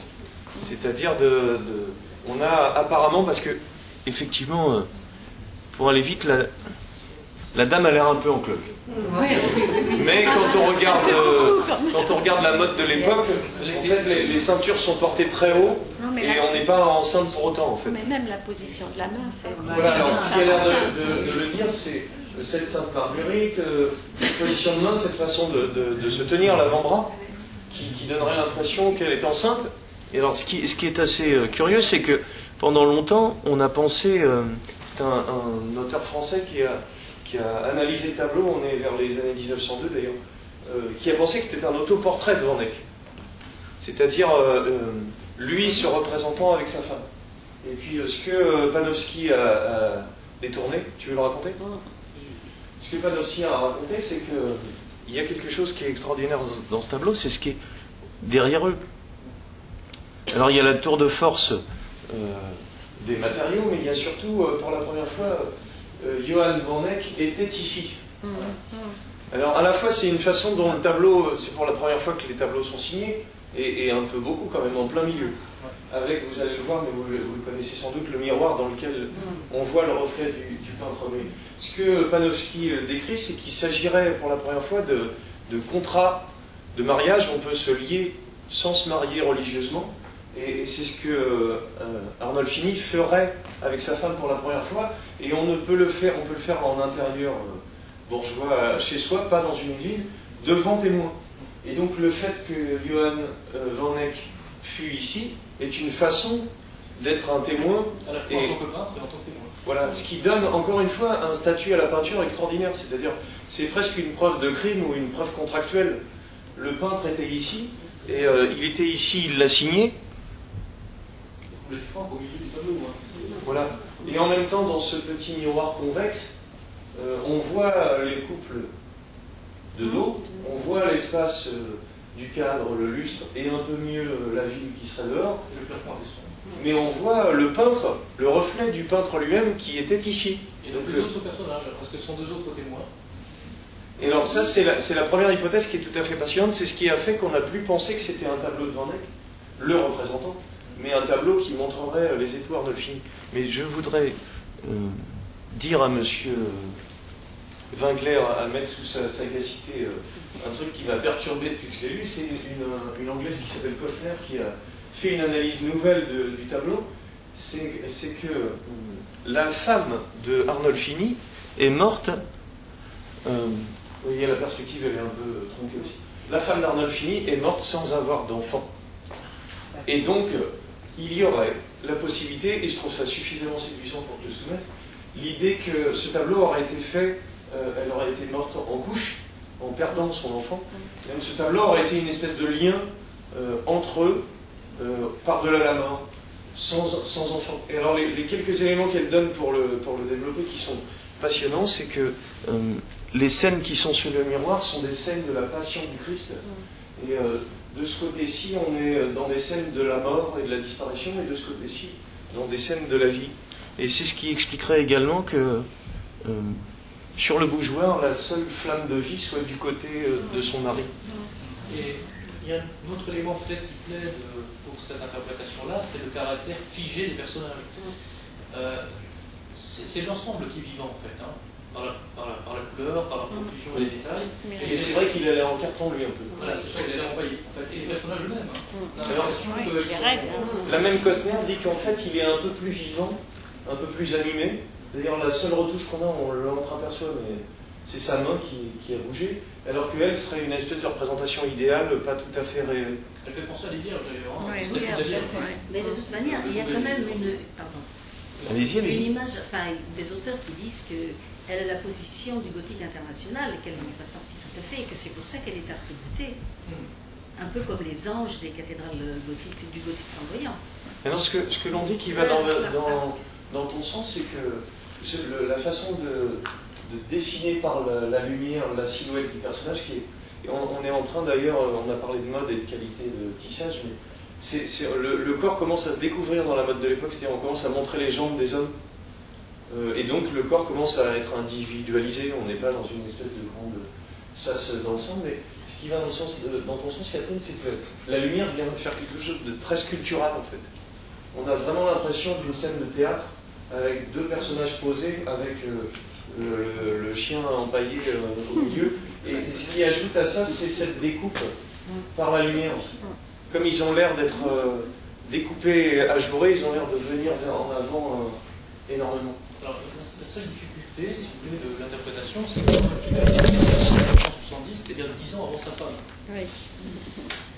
Ça aurait été l'inverse, je serais tout à fait d'accord. Mais là, je ne vois pas son épouse avoir passé ce type de commande, en demandant à Van Eyck peut-être de prendre appui sur le premier portrait qu'il avait réalisé d'Arnolfini quand il était encore célibataire. C'est un petit peu problématique. On sait que lui, il est décédé en 1480, 10 ans après sa femme. Alors, ce que je trouvais intéressant, moi, c'est que c'est la façon dont il ne se regarde pas.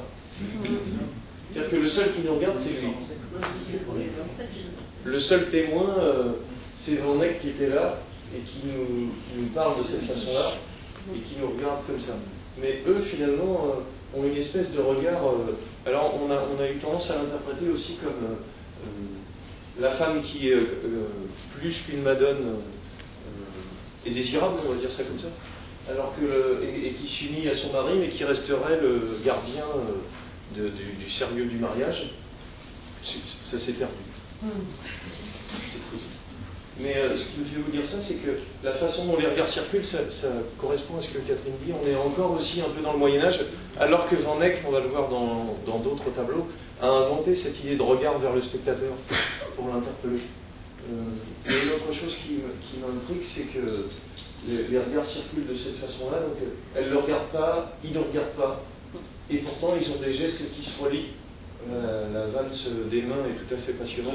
Son visage est plutôt relié à la fenêtre en fait, hein. Si on veut chercher des zones à la fois de couleurs qui se relient les unes aux autres. Hein. Et non, ce que je voulais ajouter, M. Wenger, si vous me permettez, mais je l'ai noté parce que c'était trop intelligent pour que j'arrive à m'en souvenir. Sur le miroir en question. Mis à part le tour de force que tout le monde admire. Le miroir, c'est à la fois au Moyen-Âge la mort, la disparition. Et là, il est une façon de montrer le hors-champ, c'est-à-dire ce qu'il n'y a pas dans la peinture.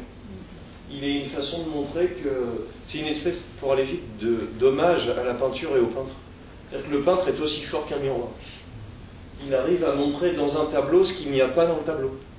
Il arrive à montrer ce qu'il y a dehors, la ville, les témoins. Il arrive à montrer... Et on en revient à la notion d'ouverture d'esprit, parce qu'encore fallait-il que celui qui a payé le tableau fût prêt à accepter cette manière de voir la commande traitée. C'est-à-dire d'accepter que le peintre se mette en valeur de cette manière-là. Et en ce qui va plus loin dans cette idée de miroir, c'est qu'il est convexe. Donc, du point de vue perspective, vous avez vu, toutes les lignes sont censées se rejoindre dans un point. Et là, on a l'effet inverse, c'est-à-dire que tous les points partent de lui pour aller vers l'extérieur. Et donc, on a une façon qui est finalement intellectuellement très compliquée de savoir quand on est là, où est-ce qu'on est. Parce que moi qui suis spectateur, je ne suis pas habillé comme ça, je ne suis pas derrière eux. C'est un hors-champ physique, géographique, mais c'est un hors-champ de temps. C'est-à-dire c'est une façon d'aller piocher quelque chose qui va beaucoup plus loin que ce que le peintre montrerait et qui révèle les qualités du peintre. Alors, ça va vous faire penser à quelqu'un qui a vu ça, sans doute à Madrid, et qui s'en est servi avec le miroir, c'est lui. C'est-à-dire que... mais en même temps, c'est inversé. C'est-à-dire que le peintre est devenu encore plus important puisque le couple royal qui pose, et je suis à sa place, est vu par Velázquez, on vient leur rendre visite, toute la famille, et puis l'intendant surveille, et ce n'est que par un jeu de miroir qu'on a accès à ce qu'il y a de l'autre côté. Alors, on pourrait dire que Velázquez a piqué cette idée géniale du miroir qui va beaucoup fasciner même Foucault dans les mots et les choses, c'est-à-dire de ce hors-champ dans le temps et dans l'espace. Par contre, ce qui est changé, c'est que en 2 siècles, c'est le peintre qui est devenu le héros. Là, le peintre, il est encore tout petit. Par contre, il est déjà entré dans l'histoire de l'art, c'est-à-dire il a signé en très très grand. Et le sujet principal n'est pas évacué, mais il faut le chercher. Parce que s'il y a moyen de le mettre en valeur.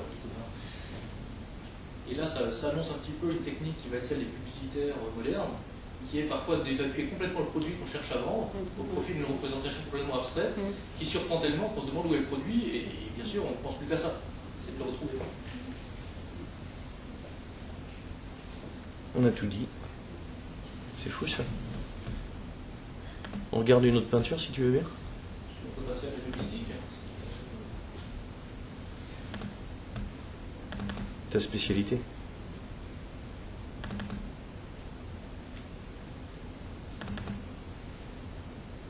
Une vue d'ensemble, non? On commence par un petit bout. Là. C'est le chef-d'œuvre de Van Eyck.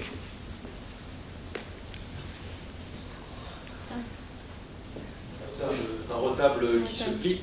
Le polyptyque de la domestique, qui est tout aussi révolutionnaire que la peinture précédente, que l'on peut admirer aujourd'hui toujours dans la cathédrale de Saint-Bavon de Gand. C'est une œuvre qui a été commandée par le marguillier de l'église Saint-Jean, qui est devenu justement la cathédrale, qui s'appelait Joost Freil, qui s'est fait représenter, ainsi que sa sœur, non sa femme, pardon, sur le tableau volet fermé. Alors aujourd'hui on le voit volet ouvert. Et ce qu'il faut savoir à cette époque-là, c'est que les politiques de cette nature-là, on ne les ouvrait réellement que les dimanches et au moment des grandes fêtes. La manière normale de les voir, c'est volet fermé. Polyptyque égale poly plusieurs. Attends, je dois la voir moi. Voilà. Il y a eu d'énormes interprétations. Ça c'est volet fermé. Voilà. Là on a le retable tel qu'il était lu par les fidèles au quotidien, c'est-à-dire fermé. Et de temps en temps on l'ouvre. Alors, il y a une question qui a fait énormément couler d'encre, c'est l'année 1432. Et là, les historiens de l'art ont énormément débattu. Qui a fait quoi exactement? Parce qu'il y a deux Van Eyck. Ils sont deux frères. Et on pense qu'il y a d'autres membres de la famille qui étaient peintres également. Alors, qui a fait quoi? L'énigme subsiste. Alors, on a donc une inscription, des vers. Alors, je vous retrouve. Je le lis pas en latin. Donc le peintre Hubertus Eyck, Hubert, aucun n'étant plus grand que lui, commença cette œuvre difficile qui fut achevée par son frère Yann, le deuxième dans son art, ceci à la demande de Yodoku Subit, échevin et marguillier de l'église Saint-Jean, ainsi que de son épouse Elisabeth Borlout, tous deux commanditaires. Voilà. Ça c'est ce qui est... Alors, Van Eyck, on sait qu'il apparaît à partir de 1421-1422 sur le registre de la corporation religieuse gantoise dédiée au culte de la Vierge. C'est quelqu'un qui est engagé religieusement en même temps qu'il est engagé en tant que peintre, parce que lui il rapporte aussi des commandes bien sûr. Et le problème de ce quatrain qui est écrit sur le politique de la biomystique, on a longtemps pensé que l'inscription datait du 6 mai 1432, ça c'est la date où on l'a dévoilé dans le politique. Et simplement, on a fait des études à l'infrarouge et au laser qui montrent que l'inscription est postérieure à 1500 et que par ailleurs, sur le tableau, seule la signature de Yann est authentique. Alors ça, c'est quand même un peu problématique. on a oublié de vous dire, il y a d'abord un frère aîné qui s'appelle Hubert Van Eyck, dont, alors on ne connaît pas la formation des Van Eyck, on ne sait pas auprès de qui ils auraient été apprendre à peindre. Et donc le travail, la signature et la main de Hubert ou de Yann posent problème. Par contre, on connaît la date de mort de Hubert, c'est assez tôt. C'est pour ça que pour les questions de Arnolfini, la question ne se pose plus. Mais pour ce chef-d'œuvre du début, on cherche qui a fait quoi. Voilà. Et puis moi, j'ai lu, enfin je l'ai parcouru, je l'ai pas lu en entier, une thèse qui a été soutenue à Heidelberg en 2004, d'un historien de l'art allemand qui s'appelle Nils Huttner, qui est tout à fait intéressant parce qu'il apporte une réponse. La réponse est la suivante. Après 1500, la rivalité entre Gand et Bruges, Bruges qui a perdu de sa superbe et Gand qui est en train de monter en puissance, est telle, et plus forte que jamais, qu'il y a un problème de paternité de l'œuvre d'un point de vue politique. Pourquoi? Parce que Yann était brugeois. Donc on s'est demandé si les gens de Gand n'ont pas complété Yann par Hubert en mettant l'antériorité d'Hubert en avant, parce que Hubert, lui, était gantois, contrairement à Yann, qui était brugeois. Et ça expliquerait pourquoi, et donc là, la science, a priori, ne se trompe pas, puisqu'elle dit que l'inscription est postérieure à 1500. Donc ça coïnciderait avec le climat politique de l'époque, les rivalités entre les deux villes. C'est que Jan van Eyck est absolument célèbre, c'est une œuvre qui est totalement célèbre à l'époque, et qu'il est important pour les Gantois de montrer qu'elle a commencé à être créée par un peintre gantois. Hein, c'est-à-dire par Hubert, qui était gantois, avant Yann. Vous voyez un petit peu. Et d'après lui, enfin, moi j'ai trouvé sa thèse plutôt intéressante, il nous dit que c'est la tenue à Gand dans l'église Saint-Bavon en 1559 de l'Assemblée générale de l'Ordre de la Toison d'Or qui fournit l'occasion rêvée pour cette supercherie. Et il a fait des recherches en archives qui lui ont permis de découvrir le texte contemporain d'un poème lu précisément lors de cette assemblée, en 1559, qui plus est dans la chapelle où le retable était exposé, poème mentionnant et louant Hubert comme le maître de l'œuvre. Hein. Donc il semblerait que le rôle d'Hubert ait été peut-être pas totalement créé, mais en tout cas très nettement mis en valeur après 1500 pour des questions de préséance entre villes. C'est quand même assez intéressant. Une chose est sûre, c'est qu'il y a plusieurs mains qui ont été à l'œuvre pour le polyptyque, ce qui n'a rien d'étonnant puisqu'un artiste de cette importance-là travaillait avec des assistants. D'où le rôle des ateliers dans ces villes. Une chose est sûre, c'est que Hubert, lui, est mort dans la pauvreté et on n'a jamais pu trouver mention d'un atelier où il aurait travaillé ou dont il aurait été le maître ou une appartenance à une corporation de peintres pour Hubert. Donc on a l'impression qu'on a un peu créé une biographie d'Hubert au XVIe siècle de manière à contrebalancer politiquement l'importance que prenait Yann. C'est en soi déjà assez intéressant. Hubert est mort en 1426, semble-t-il. Moi j'ai des détails de ce tableau. Alors, de même que les biographies que l'on a de lui, hein, on nous dit qu'il est mort célibataire, qu'il a été inhumé à côté de sa sœur Margarita, etc. Tout ça, on n'a pas de source antérieure au XVIe siècle, donc on peut dire au moins un siècle après sa mort. Donc, vraiment, on demande si on n'a pas réécrit, ça dans une optique favorable à Gand. Alors que Yann, lui, est mentionné dès 1422 comme maître en peinture, à la tête d'un atelier à La Haye, et il passe ensuite à Bruges en 1441. Il est peintre de cour et valet de chambre de Philippe le Bon.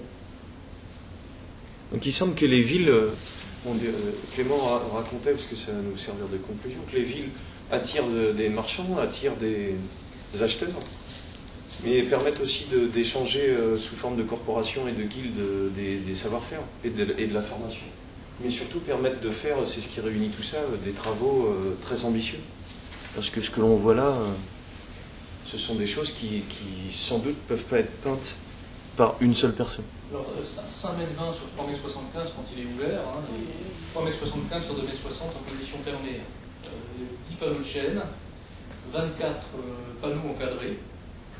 Donc au registre supérieur de l'intérieur, on a le Christ roi, entre la Vierge et Saint Jean-Baptiste.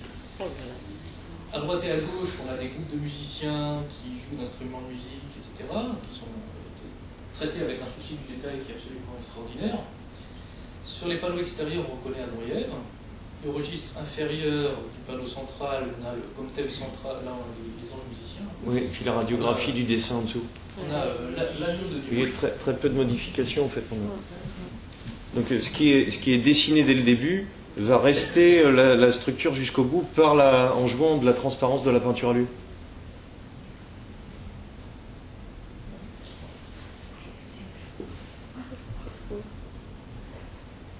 Alors là, juste un petit détail, mais qu'on retrouve dans l'autre peinture de l'époque. Vous voyez que le livre est en fait à l'envers. Hein, c'est pas le personnage qui le tient sur les genoux ou entre ses mains qui le lit. On ne s'en rend pas trop compte, mais en fait... oui, enfin, ce que je veux dire, c'est qu'il est tourné vers le spectateur. Ça veut dire, il n'est pas gardé comme ça. Ça veut dire que c'est la parole de Dieu qui doit être diffusée envers les fidèles. Donc, ce qui est intéressant, c'est le chemin entre ces tableaux-là qui sont l'art plus officiel de cette époque, et on vous disait, avec Arnolfini, l'invention du portrait intime dans un intérieur civil, bourgeois, et on n'est pas du tout dans le même registre d'image. Le côté somptueux de ces choses-là, c'est pas le même somptueux dans les époux Arnolfini. C'est un somptueux de lumière, de densité psychologique, de matériaux, mais pas impressionnant comme cela.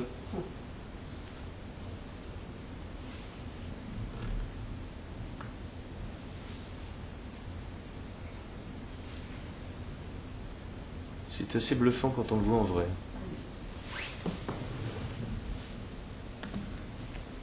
Je ne résiste pas, monsieur Wengler, à montrer, parce que c'est mon préféré, celui-là, la Madone de Pell. Donc il y a des séries de Madone de Van Eyck, voilà, qui seront aussi des formules, des figures qu'on va retrouver copiées par Memling, qui vient dans l'atelier apparemment, par Van der Goes. Mais celui-là, je le trouve assez spectaculaire.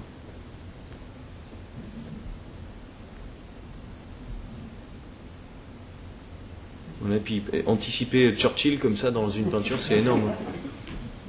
Tout le monde n'a pas ce talent-là.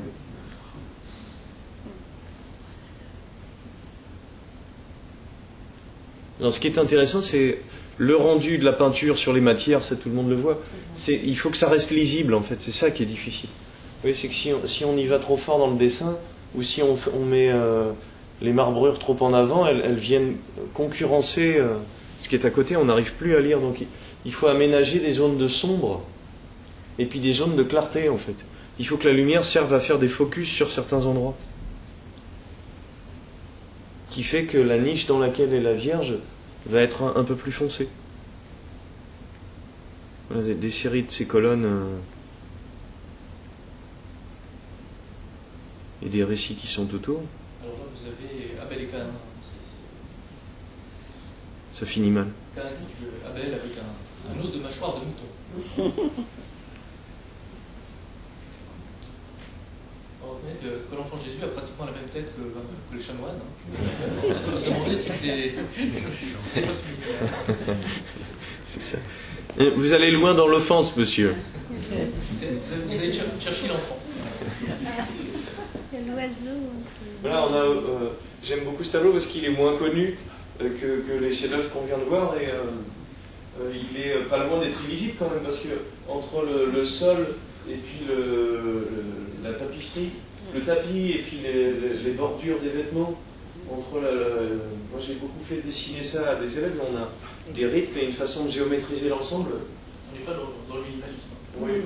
Et en même temps c'est très, si j'exagère un peu, monsieur Wengler, mais ça fait un grand triangle de rouge et puis une grande masse de blanc, on est quand même avec des choses qui sont assez géométriques.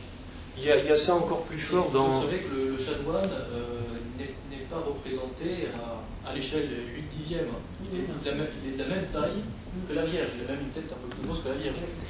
Alors que traditionnellement, on était censé se faire représenter plus petit que les personnages évidents qui le sont. Voilà, l'autre grand peintre avant, il s'appelle Van der Weyden, qui a influencé ça, et c'est cette géométrie-là dont je voulais parler en fait. Oui, ça a beau être ressemblant, réaliste, il y a une espèce de construction par la géométrie. Voilà, sa tête dans un triangle inversé pour les masses, et quand on regarde le même type de peinture par Van der Weyden, à la fois il est formé lui aussi à l'enluminure, et à la fois son chef-d'œuvre. La même, en un sens, c'est plus précis que Van Eyck, mais c'est aussi justement plus géométrique, plus construit abstraitement. Et le même, vous voyez où est-ce qu'il a été prendre l'idée d'un petit parapet avec des personnages, des plantes et l'eau, mais tout ce que Van Eyck a apporté en symbole de ville extérieure et de pont entre les personnages. Mais le point commun, c'est que Saint-Luc est le saint patron des peintres et on est entré dans une époque qui donne l'importance aux peintres. On va s'arrêter là, monsieur Wengler. Merci beaucoup.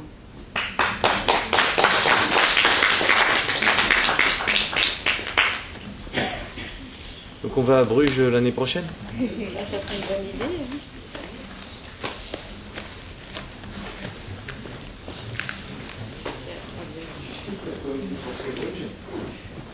C'est ton autre spécialité. Allez, toi. Et en fait, cette structure de centre-ville qui est pas tellement changée, pas tellement modifiée,